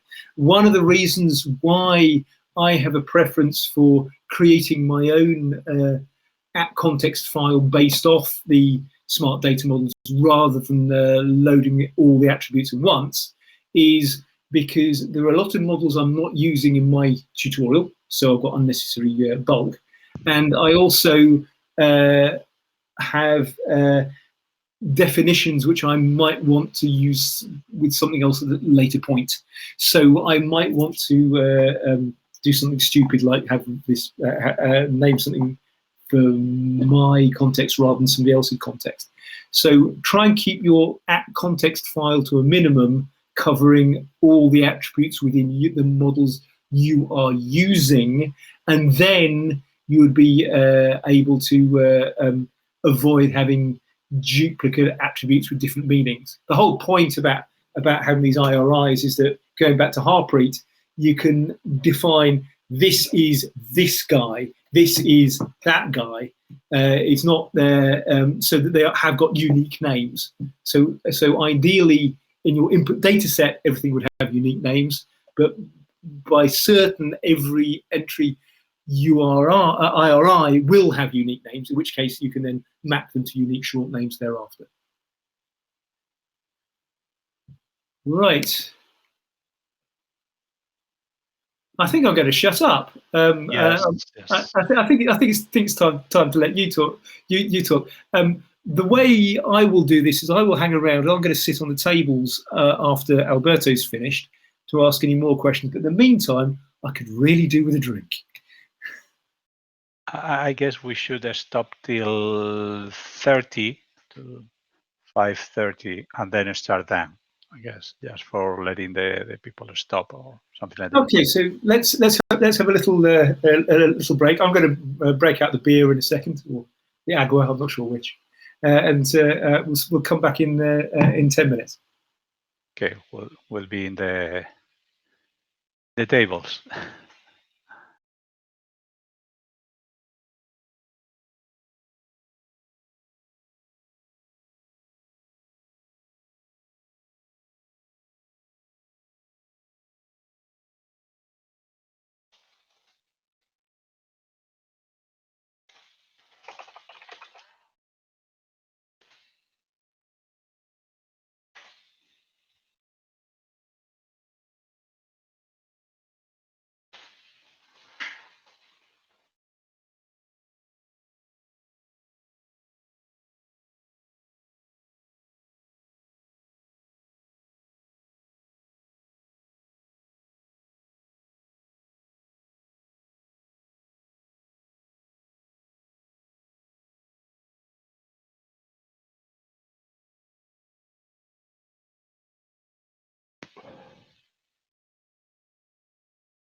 Okay.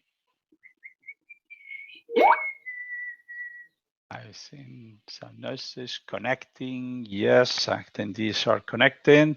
Okay. Thank you very much. Choose the application. I guess you are not seeing my screen, isn't it? Yes, we can see it. Bueno, sorry. No, now because I've stopped it. Yeah. No, I was seeing just in black. So choose the application or tab. And this is an option. Okay. So welcome everybody. Hopefully you have rest a bit just for this 10 minutes. So thank you very much. My name is Alberto Abella. I'm going to provide you with a session regarding the smart data models and some other topics related.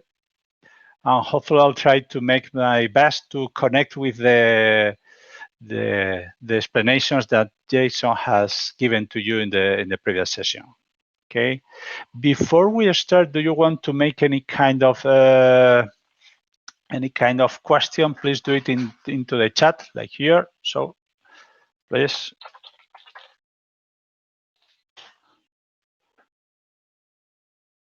This is the chat, and there is another section which is Q&A.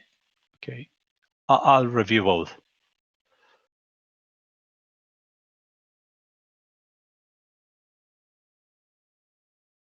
Okay. Okay, I'm not finding questions. Surely, let me check it out, the Q&A. Nobody has. Sorry, I have a doubt. What is the beginning? No, this is the beginning. Is here. Okay, so let's go for it. Okay, first, what's about this session? So it's about introducing what is called the Smart Data Models Initiative. Okay, what we have seen before is just an introduction to something which is regarding the standardization of the API levels. So the standardization on how to make questions from one system to another system and to grab the information that we need. But we haven't talked that much about what we got. How structured is the information that we are retrieving thanks to this standard. Okay, and in this session we'll explain what are the basics about the Smart Data Models Initiative, in which FIWARE is only one of the members. Okay, what is data models for specific vertical markets? Okay, we'll see how many of them are. How can you contribute to this initiative? Because I'm in advance, it's something that you can do it. It's an open initiative, and therefore you will be able to contribute. How can you create these new data models? Okay, by the end of the session, hopefully you will be somehow able to implement a service using a smart data model, so you will become a user, or you can possibly know how to become an active contributor. Okay, let me check it out if there is any question on the chat. No questions. Okay, so this is the agenda. Okay, let's go directly. So as you can see, first thing, I'm relating this with digital twins because it's something that we have identified as a trend in the market, and what we want to make clear is what is the relationship between what we are explaining here and the digital twin management. And the fact is that we are rather connected. So most of what we are going to explain to you here will help you to create a digital twin or many other options, like a data space, a data marketplace, and these kind of things. Okay, first of all, just a digital twin is a digital representation of an asset, being this asset logical or physical. Okay, we'll see some examples. And it's characterized by attributes, can be properties, okay, defining some of the elements of this physical or logical asset, and relationships, as Jason has explained to you, in which linked data plays a critical role here. Okay, the values of these attributes can be variable. Let's say, basically in real time, or maybe can vary slow. Let's put an example. If we are creating a digital twin of a bus, the plate of the bus or the number of passengers available in the bus is not changing frequently. But the number of people which is taking that bus definitely is changing from a station to a station. And of course, if we are talking about the location of the bus, is changing every second. Okay. Typically, these digital twins have a location, but this is not something which is somehow mandatory. Okay, and the basis for the development of any smart solution regarding these digital twins are, let's say, 3 points. First of all, a standard API to getting access to a digital twin data. Imagine that we have to manage these kind of things, a part of a city, just the transport of or just any other system, and we have a different protocol, a different way of bringing the data, depending on the sensor that we are using, on the system that we're interrogating, and this kind of stuff. This is feasible, yes, but from the point of view, it's not affordable. It's not affordable in terms of resources, could be financial resources or human resources or technological resources. Therefore, you need a standard API for sure. And NGSI-LD possibly is one of the best solutions in the market right now, if not the best. Okay, but additionally, you need to understand how the information is stored into the different elements being part of your digital twin. And therefore, you need to share common data models associated to these digital twin elements. Okay, and that's why Smart Data Models Initiative is coming from. And the last question, you need some kind of algorithms which make, let's say, the logical relationship between these elements. This is something that you have to implement by yourself, and it's strongly dependent on what you are doing. Okay, with these three elements, okay, let's see some examples. If we are talking about cities, it's just some of the elements. You can model just what is an incident or a claim. A bus, we have the location, the number of passengers, the driver, this license plate, or a shop that we are seeing, or a citizen, or these kind of things. This is just for cities. Or if we are talking about agri-food, we are talking about different elements like a crop, a tractor, a drone, and these kind of things. Okay, there are hundreds. I don't know what sectors do you belong to, but possibly you can imagine in your sector.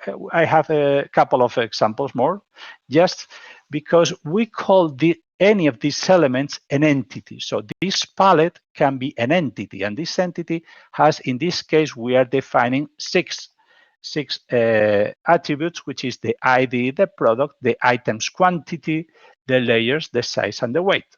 And if we are defining an operator, we are defining only just 4 properties. Okay, 4 attributes. Sorry, can be either a property or just a relationship, and the rest of the elements. Because in order to make you familiar, you will hear the term entity. And what is an entity? An entity is a pallet. An entity is a transport robot. An entity could be energy storage facility, could be a substation, could be a wind turbine, or whatever. Okay, and in this, independently of the entity that we are talking about this entity has attributes in itself. Okay, which are defining the elements which are interesting for us. So once we have, sorry, and this is another last example. Okay, so station, a gas tanker, and you can imagine independent. Let me point out now what 3 trends are driving us to digital twins, and that's why you should use NGSI-LD and Smart Data Models. The first thing is that not so long, maybe 5 or 7 years ago, it was quite hard to manage your systems in, let's say, not in real time. I don't mean something in milliseconds, but in the right time. So as soon as something happens, make decisions and change things and this kind of thing, because usually you don't have the information in right time, and you don't have a process capable of doing that. This is something which is now currently quite affordable. So you can install, it's affordable in terms of cost. Let me remind you that the platform, the FIWARE platform, is absolutely open source, and therefore you are not paying cost by the software. Of course, you need somebody who's helping you on developing the project, and these people will charge you, but it's quite affordable. And it's quite affordable in technical terms, because it's not complicated. With some of the solutions like Kubernetes or Docker or this kind of elements, software elements, this is quite easy. And it will be increasingly easy because you can use this into the cloud. And therefore, what 7 years ago it was very difficult to include into your system, now is something that you can, and in fact you should do, because it's what is make you more competitive. There is also some other things which are like some information regarding satellite observation, which is quite easy. There is Copernicus European project, which is providing you with thousands of resources for this. So it's really worth an exploration. And now you have context information now available. You can connect hundreds of sensors to your system. Another point is that currently it's hardly to say that the project is only affecting one, let's say, one industrial sector. It's because most of the projects have some kind of sustainability component, environmental footprint, or impacting on some other parts of your company. And therefore, if you are making a logistic project, maybe you have to calculate the environmental impact, and therefore it's no longer just a purely logistic, but it's logistic plus environmental, but possibly you are managing water, and then you need some accountability of the water management. And so there are multidisciplinary projects in that sense. And if you want that this project will really grow and you can bet in some technology, you need something which is an open standardization, not only because it's open and therefore more likely to be adopted, because it's free, it's quick, it's something that you can afford, you can implement right now, okay? And the other thing is that there are new ways of creating standards, which are the agile standardizations. And smart data models is one of such agile standardizations. Regarding digital twin technologies, there is plenty of technologies around there. Okay, but if you respect these principles, I guess that you are capable of successfully implement these kind of things. Okay, this is the evolution of systems. I'm not going to get to it, and I'm going to go to the last slide of this introduction part. What is, from our point of view, a data model?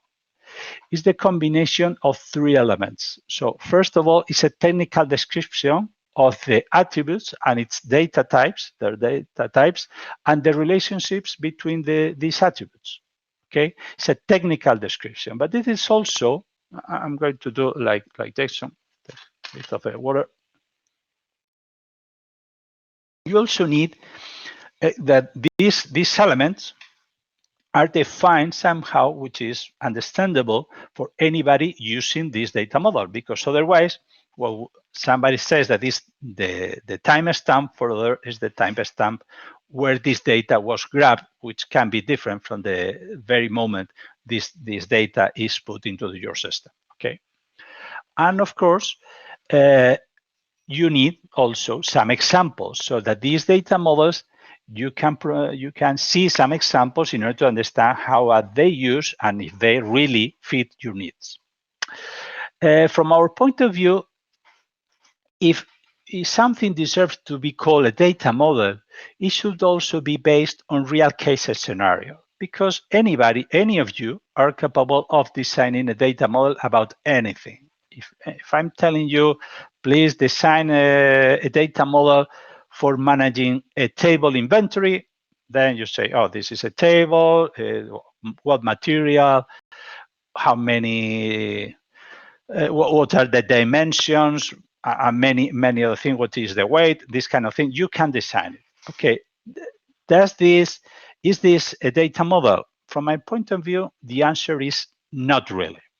Not really, because you haven't tested this data model into real case scenario, and possibly you are missing some critical information and you are putting some information which is not relevant at all.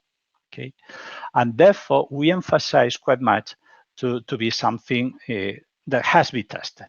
And the last question, which is not strictly from a data model, but it really helps, that it has to have an open license to allowing you to use this data model, because you have a data model, but it's telling you, oh, first start paying before even use it, maybe you cannot even test it. So it makes no sense today, these kind of things.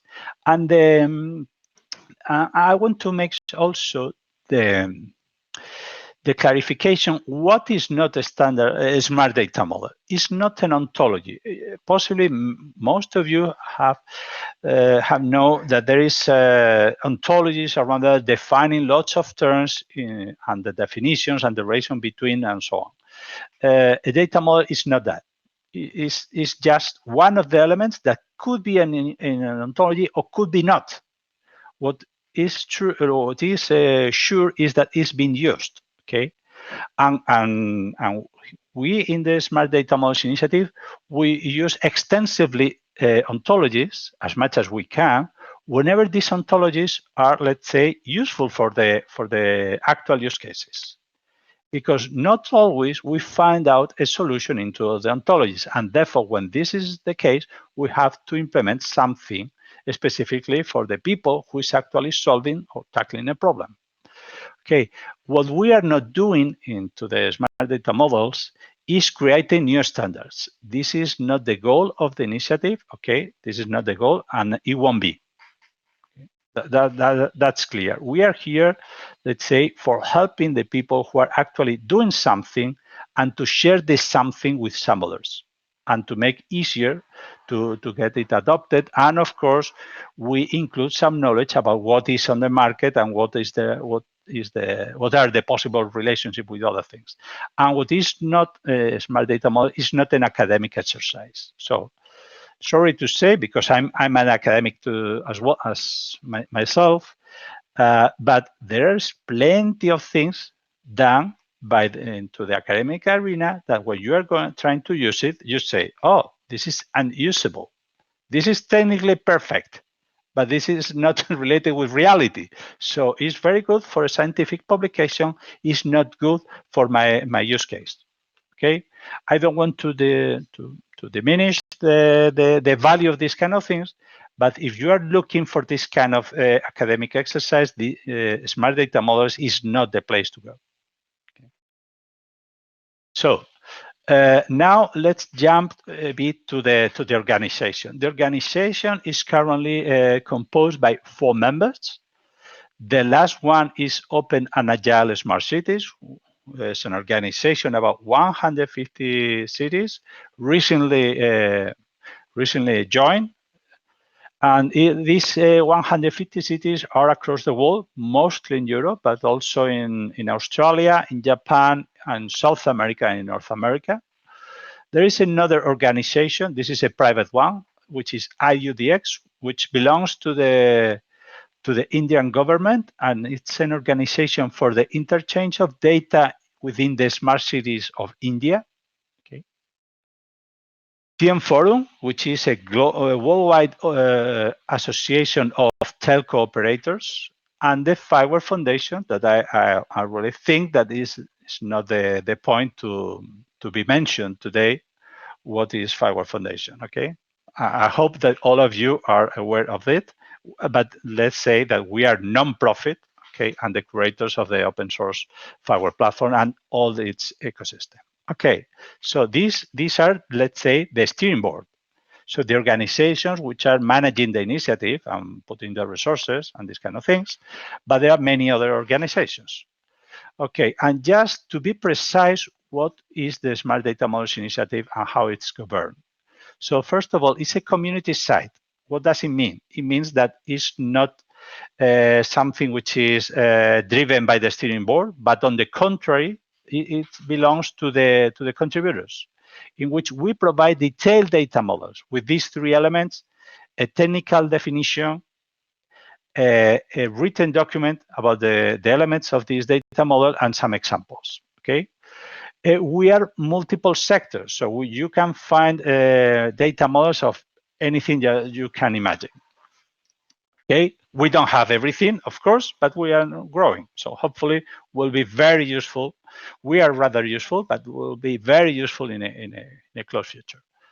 We are doing together with other relevant organizations. In fact, if you see the statistics, now I know that there are 44 organizations in that sense, helping us on the creation of the different domains and subjects. Sorry, the domain is an industrial sector, and subject are groups of data models. What we do in the initiative is to provide coherence and consistency between the different data models, so that a name in one data model will mean the same thing in the name of another data model. And if these 2 terms are not meaning the same, then we have to change the name of this attribute. Okay. And we provide something which is quite differential, because we are an agile standardization initiative. What does it mean? Quite clear. We can create a new data model in a week, or less if you are a bit expert. We can approve a new data model in a day, or we can update a version in a day. try to make that with any standard provided by a standardization body. Can we gather all the consensus between different of 30 or 40 organizations with?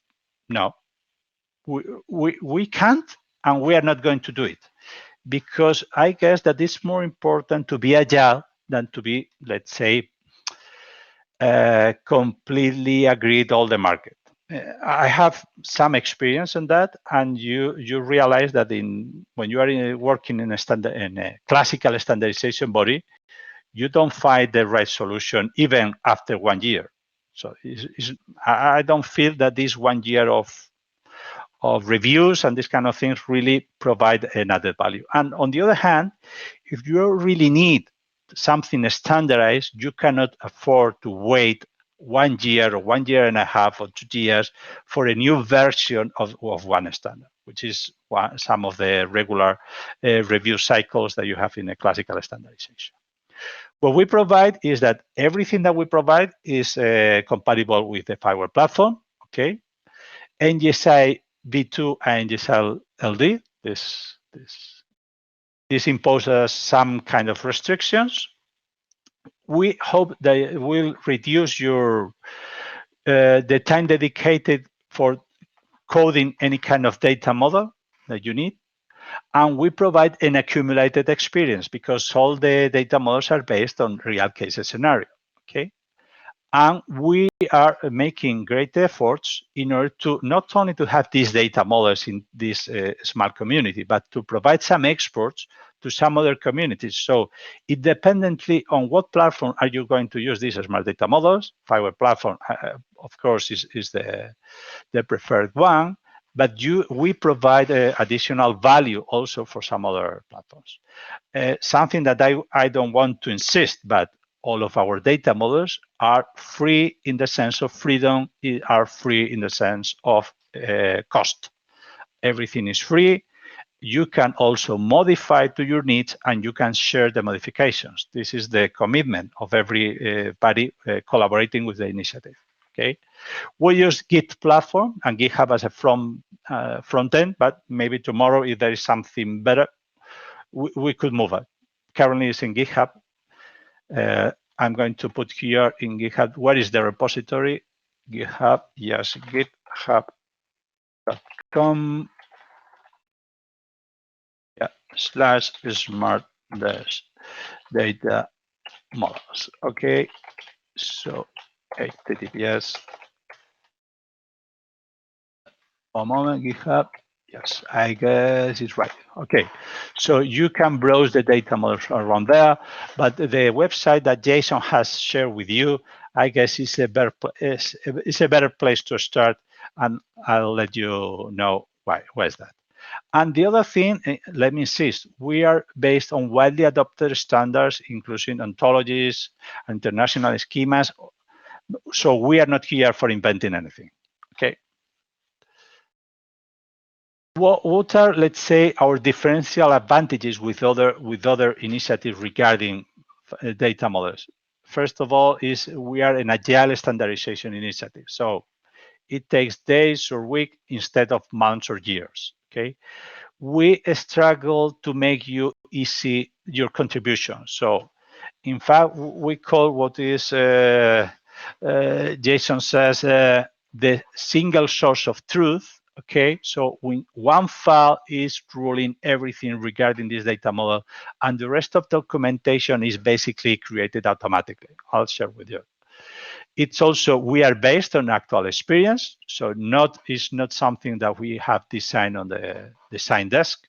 Okay, we provide currently an automatic translation of the specifications, so they are available in 4 languages: English, German, Spanish, and French. Okay, and once we have a structure of relationship between the different data models, so if we change one of the data models, is changed into everything that is related with this data model. We'll see. Okay, so what's the structure? And now we are going to browse a bit what is the web of the Smart Data Models Initiative, and and after that we'll scroll a bit what is the repository. So let's go here. Okay. So I guess that you are seeing my browser, isn't it? Hope so. Okay, nobody complains, so I'm happy. Yeah. So, okay, thank you very much. So what you see here is just the main menu. In this data model, we have a very list of options. So this very first option is for looking for any data model. And let's look for the last data model, which is from today. It's not announced officially. Water consumption. And what we can see, there is one data model. There is a subject, which is water consumption. And in this subject, there is a data model. Okay, I'm going to open, and then I'm going to show the different elements. Okay. So the first element, and possibly the most important, is file name schema.json. What is this? The schema is the single source of truth in which we compile the technical validation of a payload compliant with the data model together with the description. I'm going to get into that. I know that for those who are not familiar with JSON schema, this is an understandable list of elements, but let me point out a couple of things. So in every property like this one, acquisition stage failure. So this is the name of the attribute that we have in this data model, which is the type is an integer. Okay, so can be only an integer, it's not a number. And there is a description, and in this description is telling us, oh, it's a property, it's not a relationship to other thing. Okay, and the description is no inductive response of the metering device. So this is what it means, this property. We have many properties, and here in the last part we have how many of them are required. In this case, only two, which is the ID and type, which is something which is imposed by the NGSI standard. Okay. And their version, I've mentioned that this being approved 5 hours ago, and therefore it's rather new. So it's in the very first version. Okay. What other elements do we have related with the data model? With this, we will be capable of validating an example, and these are examples. You see 4 examples here, which are corresponding to the 2 versions of the NGSI standard, which is NGSI v2 and NGSI-LD, and to the 2 formats that this standard is allowing you to create the payloads, which is the key values format and the normalized format. So all the examples here ending in LD correspond to NGSI-LD. Hopefully this is kind of mnemotechnic. And if it says that it's normalized, this is the normalized format. And if it says nothing, is the key values. As we can see, the key values is rather simple. Okay, it's just one key, which is the ID, and one value. And this is the type, this is the value, and so on and so on and so on. And we can see here which are the contexts that are provided to this data model. Okay. In this case, there are 2 contexts, one belonging to the creators, and another one which is belonging to the initiative. Okay. This is an example. Okay. I've told you before that the data model is composed by 3 elements. One was the technical definition, which is the schema.json. And then I've shown you the examples. What are the missing elements, which are the written description here in the doc.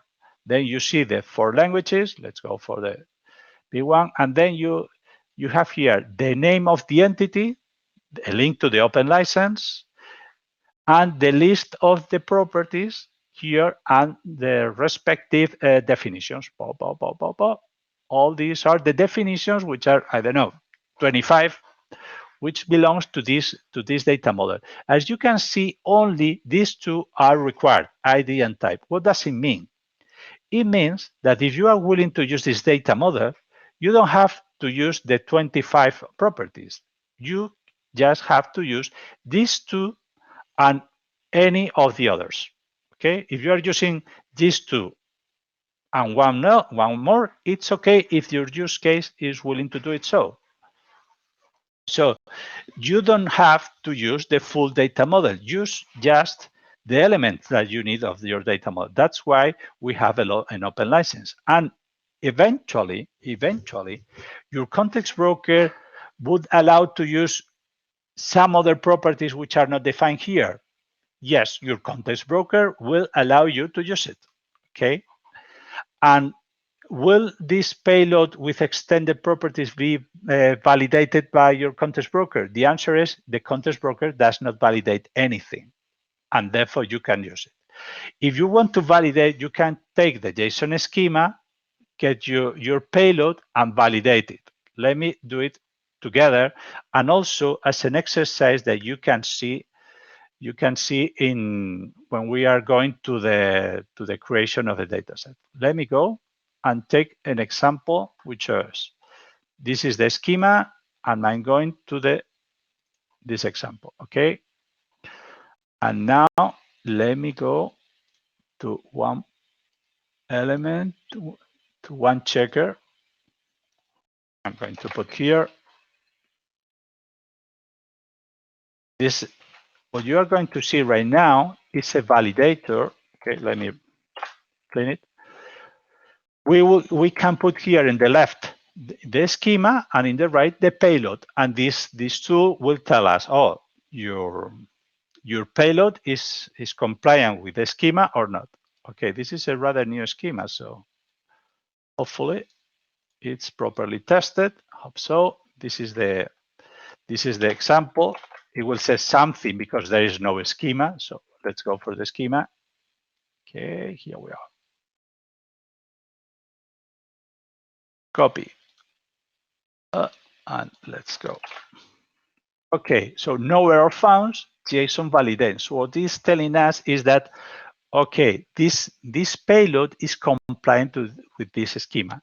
You can do it in this, which is, let's say, a visual tool, but you can do it also with a programmatic tool in which there are libraries in Python, in Node, in Java. There is plenty of things. Just to make you imagine that this one, which is related with Alan methodology, somebody is sending us as a string instead of being a number. Okay, no Alan methodology. No, yeah, I know what is not working because this is not something that I had to remove here. Okay, this is alarm in progress. I'm expecting to be a number, and we are providing a string, and therefore the system is telling me, oh, Alberto, this is not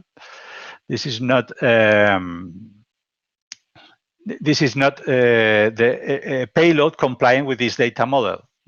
It won't be accepted. Okay, why is not working with this alarm methodology? Because alarm methodology is something that has been rejected, so it's not defined here.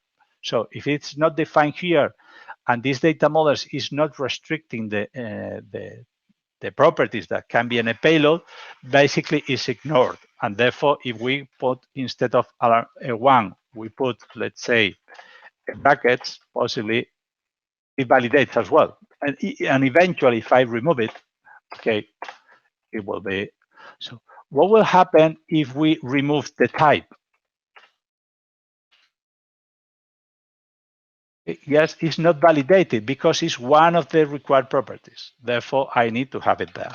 Okay, this is just basic JSON schema validation. I don't want to get now into this, but it's the. Oh, sorry.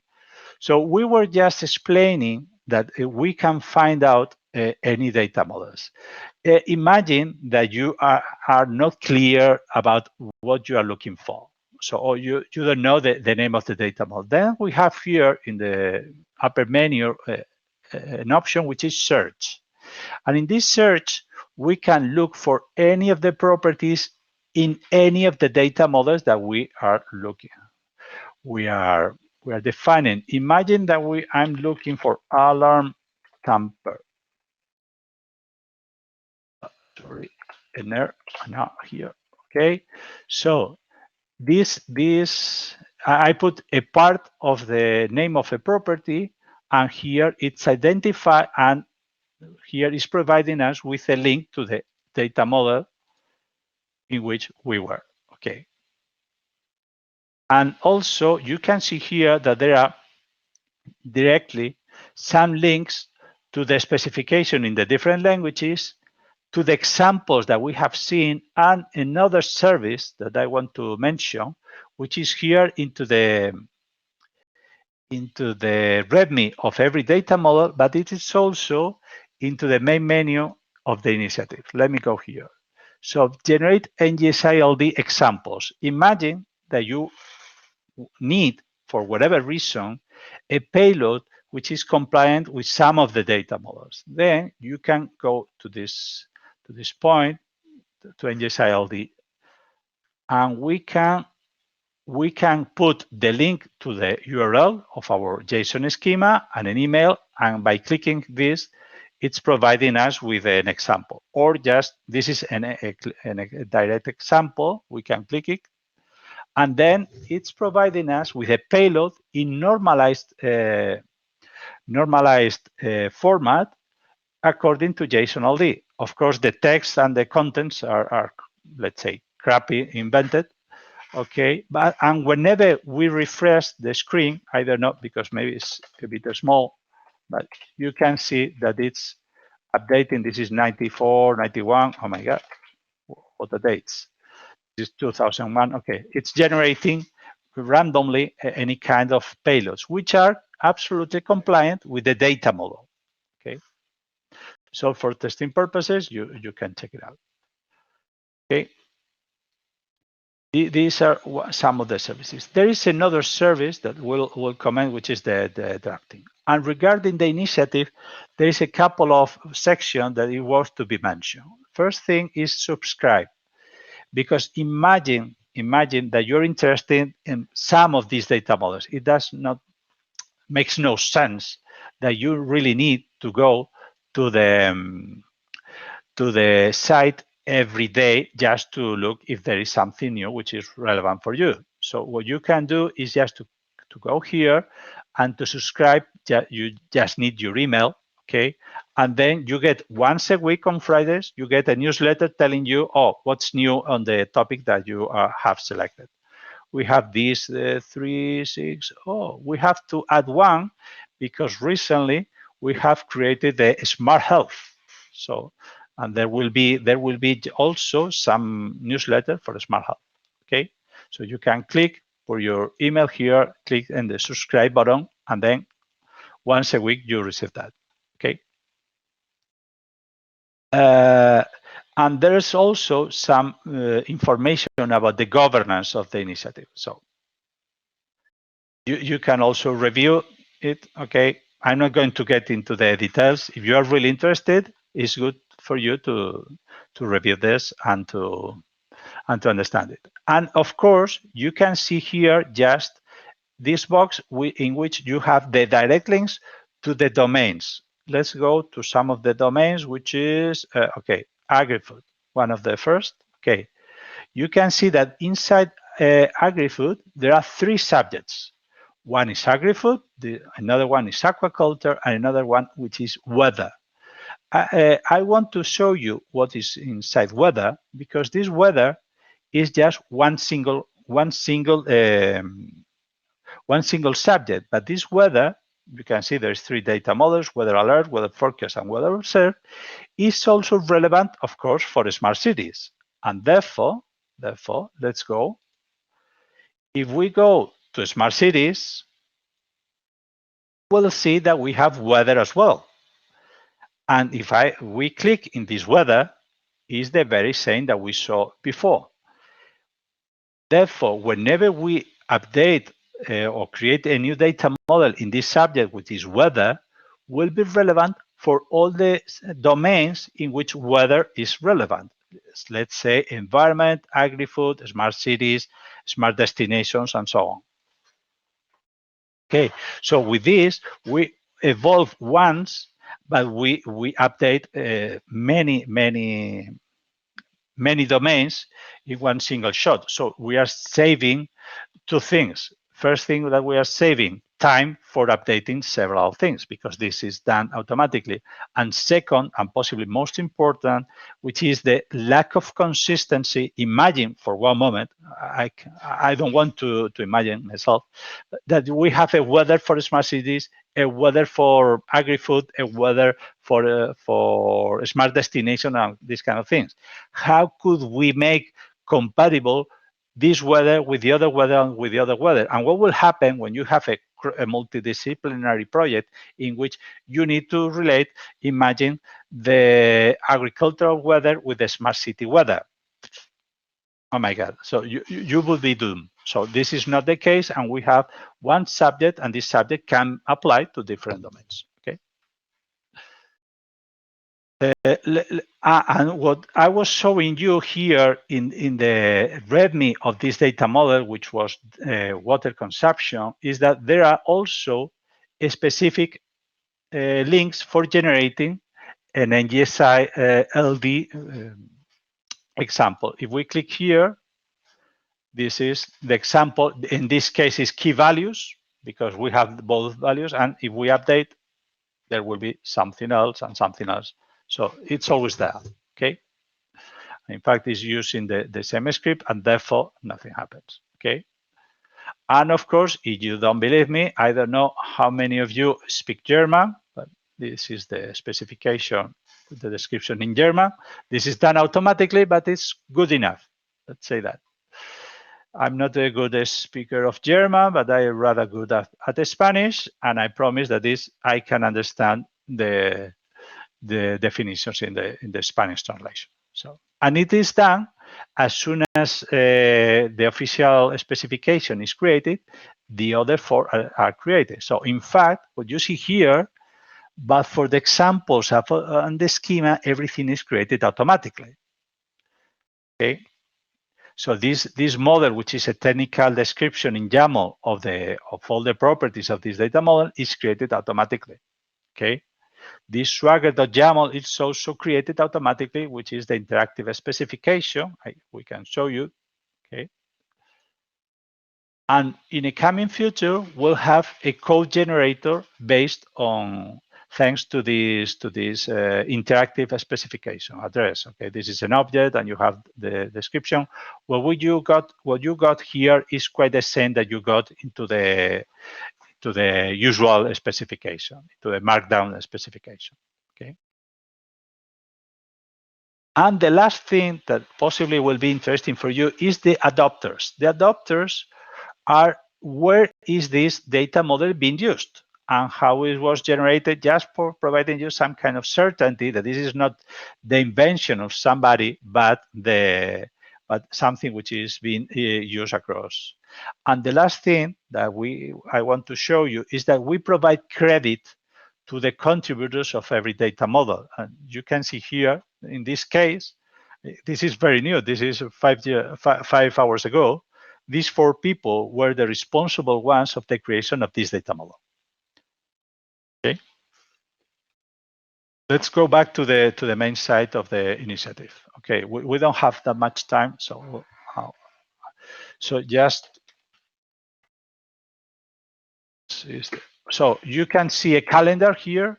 This calendar is announcing you that there is what are the coming events, and here in the upper part there is always just one warning. In this case, oh my God, it's outdated because it happens some 4 hours ago. We held every Monday at 2 a.m. We have a meeting. Okay, a meeting in this direction. So you can attend just by clicking this. And I don't want to make a mistake. Smart data models. Okay, here. This meeting is always there. bit.ly/smart data models. Okay, and it's open, so you can go there just for half an hour to make questions or to present whatever you want. Okay, let's go back here. Okay, we have seen slightly what is the main site and the repository. Okay, let me put in presentation. This is the structure that I've shown you. There are 11 subjects, okay? Oh, sorry, 11 domains. 45 or 46 subjects. I don't remember, but no problem. Let's go to the main site, okay? Because here on the right, you have some statistics, which are the number of subjects, which are the groups of data models, and the amount of data models, and there are more statistics here. Something that I want to show you. This is updated every hour. So there is 45 subjects, 11 domains. This is the split between the different domains. There's 159 people who has contributed to the data models, which belongs to 44 organizations. Okay. There are some other statistics. Okay. Okay. Let me go again to the presentation mode. Okay. We have 12 minutes. And the last thing that I want to comment to you, which is rather important, there is a special repository called Incubated. An incubated repository is exactly for this very thing, which is the creation of new data models and the debugging, and we provide some support for the people who is creating the data models and this kind of thing. Let me just browse a bit. So you can see here there is plenty of folders. Okay, now we are grouping into domains folder, but you can find out. Okay, okay, smart robotics. I don't remember. Okay, this is around 10 or 11 data models. No, there are more. There are more here because in some of them there are more. Yes, command return. Oh, no, sorry, it's only 5. But here in browse, wow, every of this is a data, could be a data model. So we are in discussions how to implement this in an automatic way. Okay, but we can see other domains which are water. Okay, so water, open channel management, and here you have all these elements which belong to water, and then in a coming future will be part of the official data models. In fact, they belong to a subject called open channel. And anybody is capable, once we provide the access, is capable to create here a new pull request with new data models, and we provide some feedback. And you see here the pull request. Oh, there is a new one. This is rather new, but we can see this one, and you can see that this person is providing, there are some comments. This is a tough pull request because it's quite wide. So you can see that there are some discussions and changes and these kind of things. Okay, so this is not alive, and you can see how alive is it because here on the right part you can see that every 5 minutes we are checking all the pull requests that we have across all the data models of the initiative. So 1, 2, 3, 4, 5, 6. 6. We have 6. So we have 6 open pull requests asking us for something, okay, or some changes or a new data model or whatever. And currently in this incubator repository, there is 95 coming data models, apart from the close to 600 that we have into the main repository. Okay, we have seen this. These are the last subjects to be incorporated. This is the we have reviewed this, and one last thing that we are doing that is possibly interesting. What we are creating, this is just a beta, so it's not completely. We are creating some pages which is quite related with we commented with JSON. So that what happened if the IRI or explaining a term into a data model, into a payload, is not taking you to anywhere. Okay, so it's something which is, from my point of view, is just a personal opinion. It's a waste of opportunity because why don't you have something? Let me show you. If we are here in smart data models speed, because I know that there is a speed. Okay, here we have a page in which it's telling us that the speed term exists, the definition, what data type is, and the data models in which this term is being used. So aircraft. Here we are going to the aircraft. Okay. So we have this. We have now these term pages. Is not automated right now, but they will be soon with these terms. And we are also looking to provide some validation that you can have, let's say, a page in which check if the payload of this very term is a number, and they can validate if it is a number, if it is a percentage between 0 and 1, these kind of things. Okay. This is something that is going to be ready soon. I cannot tell you when, but soon. Okay. And what we are seeing here, because we have 10 minutes, is how to contribute to the initiative. So this is the workflow I'm going to explain just in a minute. So first thing that we do is, do you have a use case? If you don't have, it will be hard that we'll accept you. It can happen when there are some subjects in which there are no examples, like integrating robotics with FIWARE data models. There are no examples, and therefore we have to accept the data models, put them in practice, and review it. Okay. Or is any data model already related? Sometimes people contribute with data models which partially or completely already exist. Then, if this was the case, we send them to the update of a new data model. And then they can create the data model into their repository or in the incubator repository. We prefer them to be in the incubator repository because it's easier for us to provide feedback. It's something up to you. Once in the incubator repository, if you meet everything, there is a contribution checklist that I'm going to open in a moment. You can check everything, and once you pass everything, okay, you pass the manual review, we get into a publication process, which is automated. Or is this quite the same when you are doing, instead of creating a new data model, you are just updating. If I open the contribution checklist,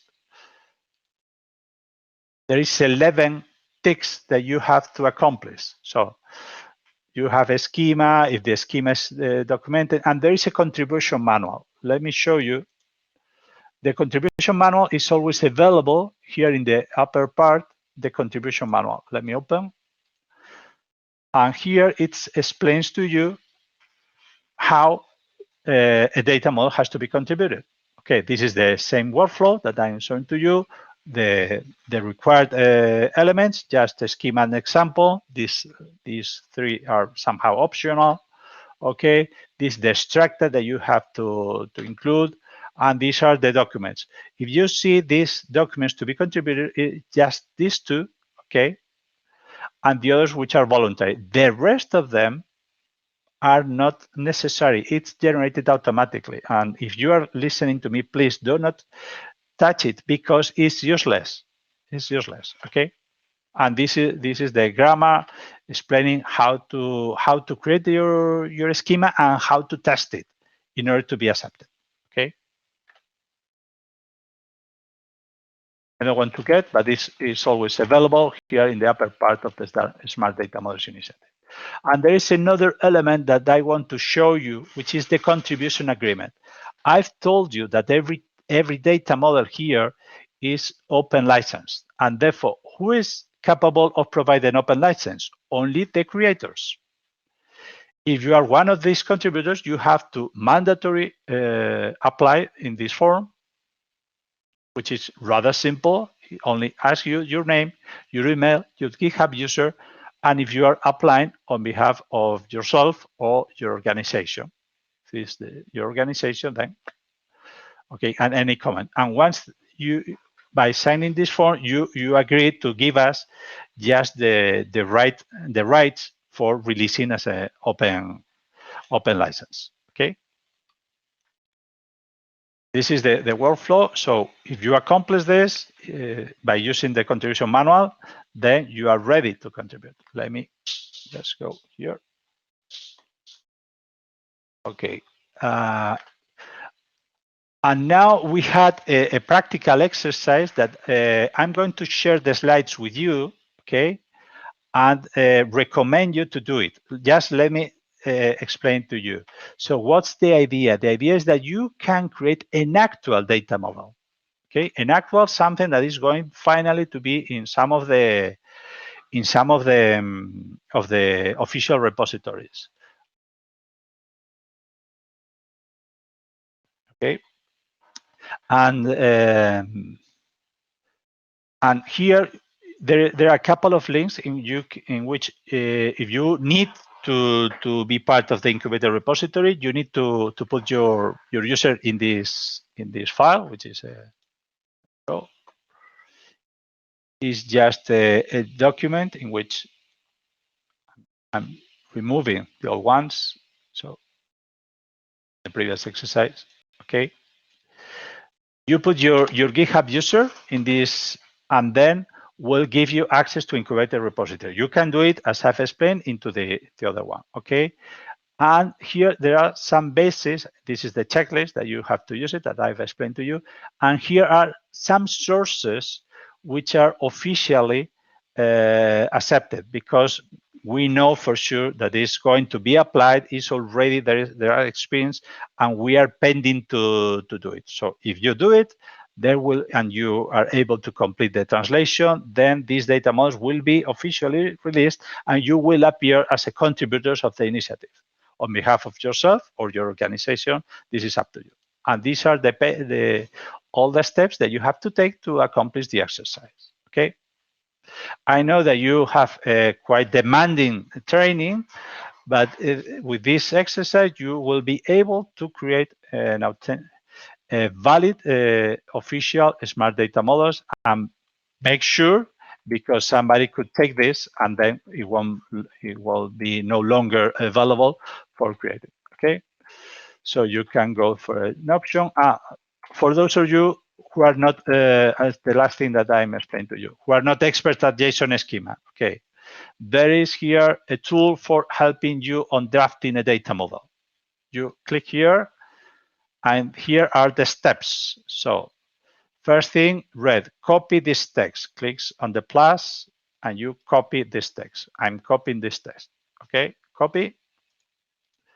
Then open in a new window this web. Okay, I'm copying.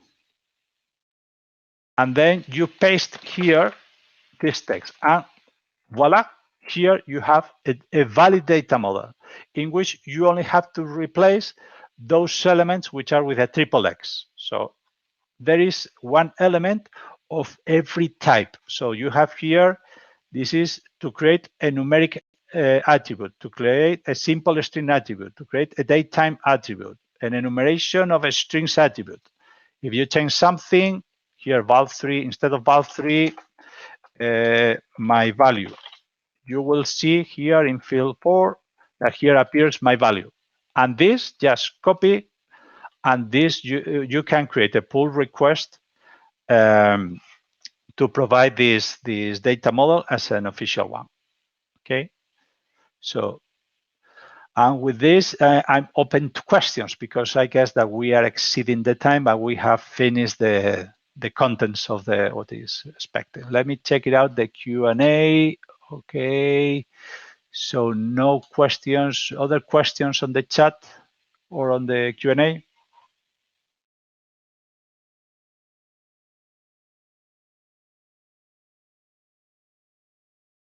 Wake up.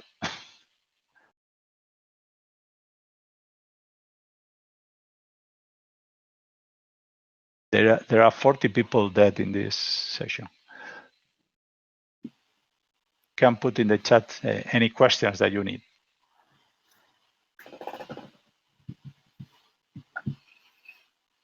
As usual, if you've forgotten something and you 20 minutes later, once we've all gone off to watch the football, you remember something, you can always contact Alberto or myself via LinkedIn, and we'll be glad to get back to you and explain how data models should work, which of course I'm still learning. We've got one proper data models expert at least. They are asking for the presentations, right? Do we have a link where Or are we sharing the presentation? Yes. One thing. This is for me to contacting. This is LinkedIn, and this is my mail, which is in the slides as well. And I'm going to provide directly the link to the slides. Yes, this is my mail, and now the link to the slides, which no, this is the contribution manual. Let me go. I guess that here we are. Just okay. I'm just copying. Let me. Oh, no, it's not everything. Okay. Copy, and let me check that it's capable of being shared with anybody. Yeah, anyone. Copy link.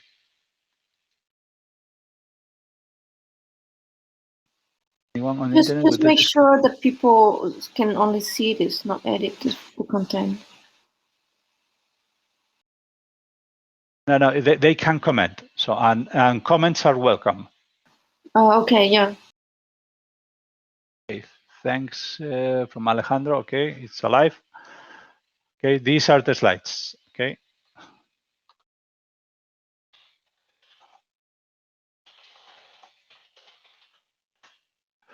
Don't forget. Okay.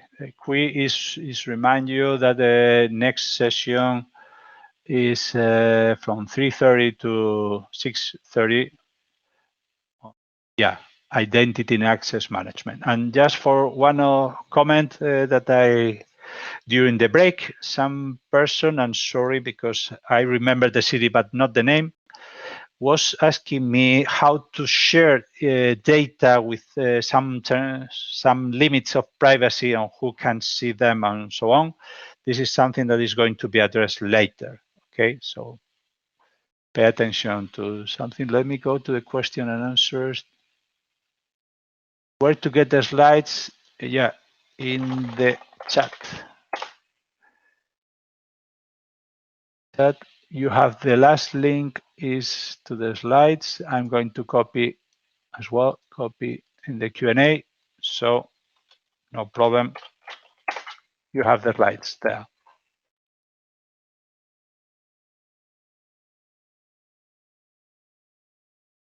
Okay, if there are no more questions, so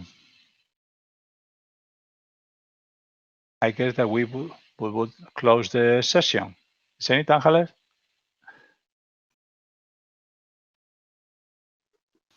Yes. Yeah, I was simply saying that because I think that some people that were in Gran Canaria last week joined us, so you have our contacts, those interested in I4Trust Open Call, well, you know how to get in touch with us. Oh, there is one question regarding Alejandro. We want to propose some smart data models for smart ports. I have to tell you that we already have smart data models for ports. You can check them out. But Alberto, one question. Did you finally talk to Manix? Yes, Manix attended today to the open session at 2. Because Alejandro should be also in contact to Manix that has been in Gran Canaria also. Yeah, let me answer the question of Alejandro. Oh, I want to make something about ports. Okay, good. List of data models. Let's look for ports. Ports. Okay, and suddenly you have here 4 data models. Possibly you need something else, but you have here. So the subject is already available. And this is both authorized, so which are authorization for a boat into a port. Okay. So you are welcome to have these ports. Okay.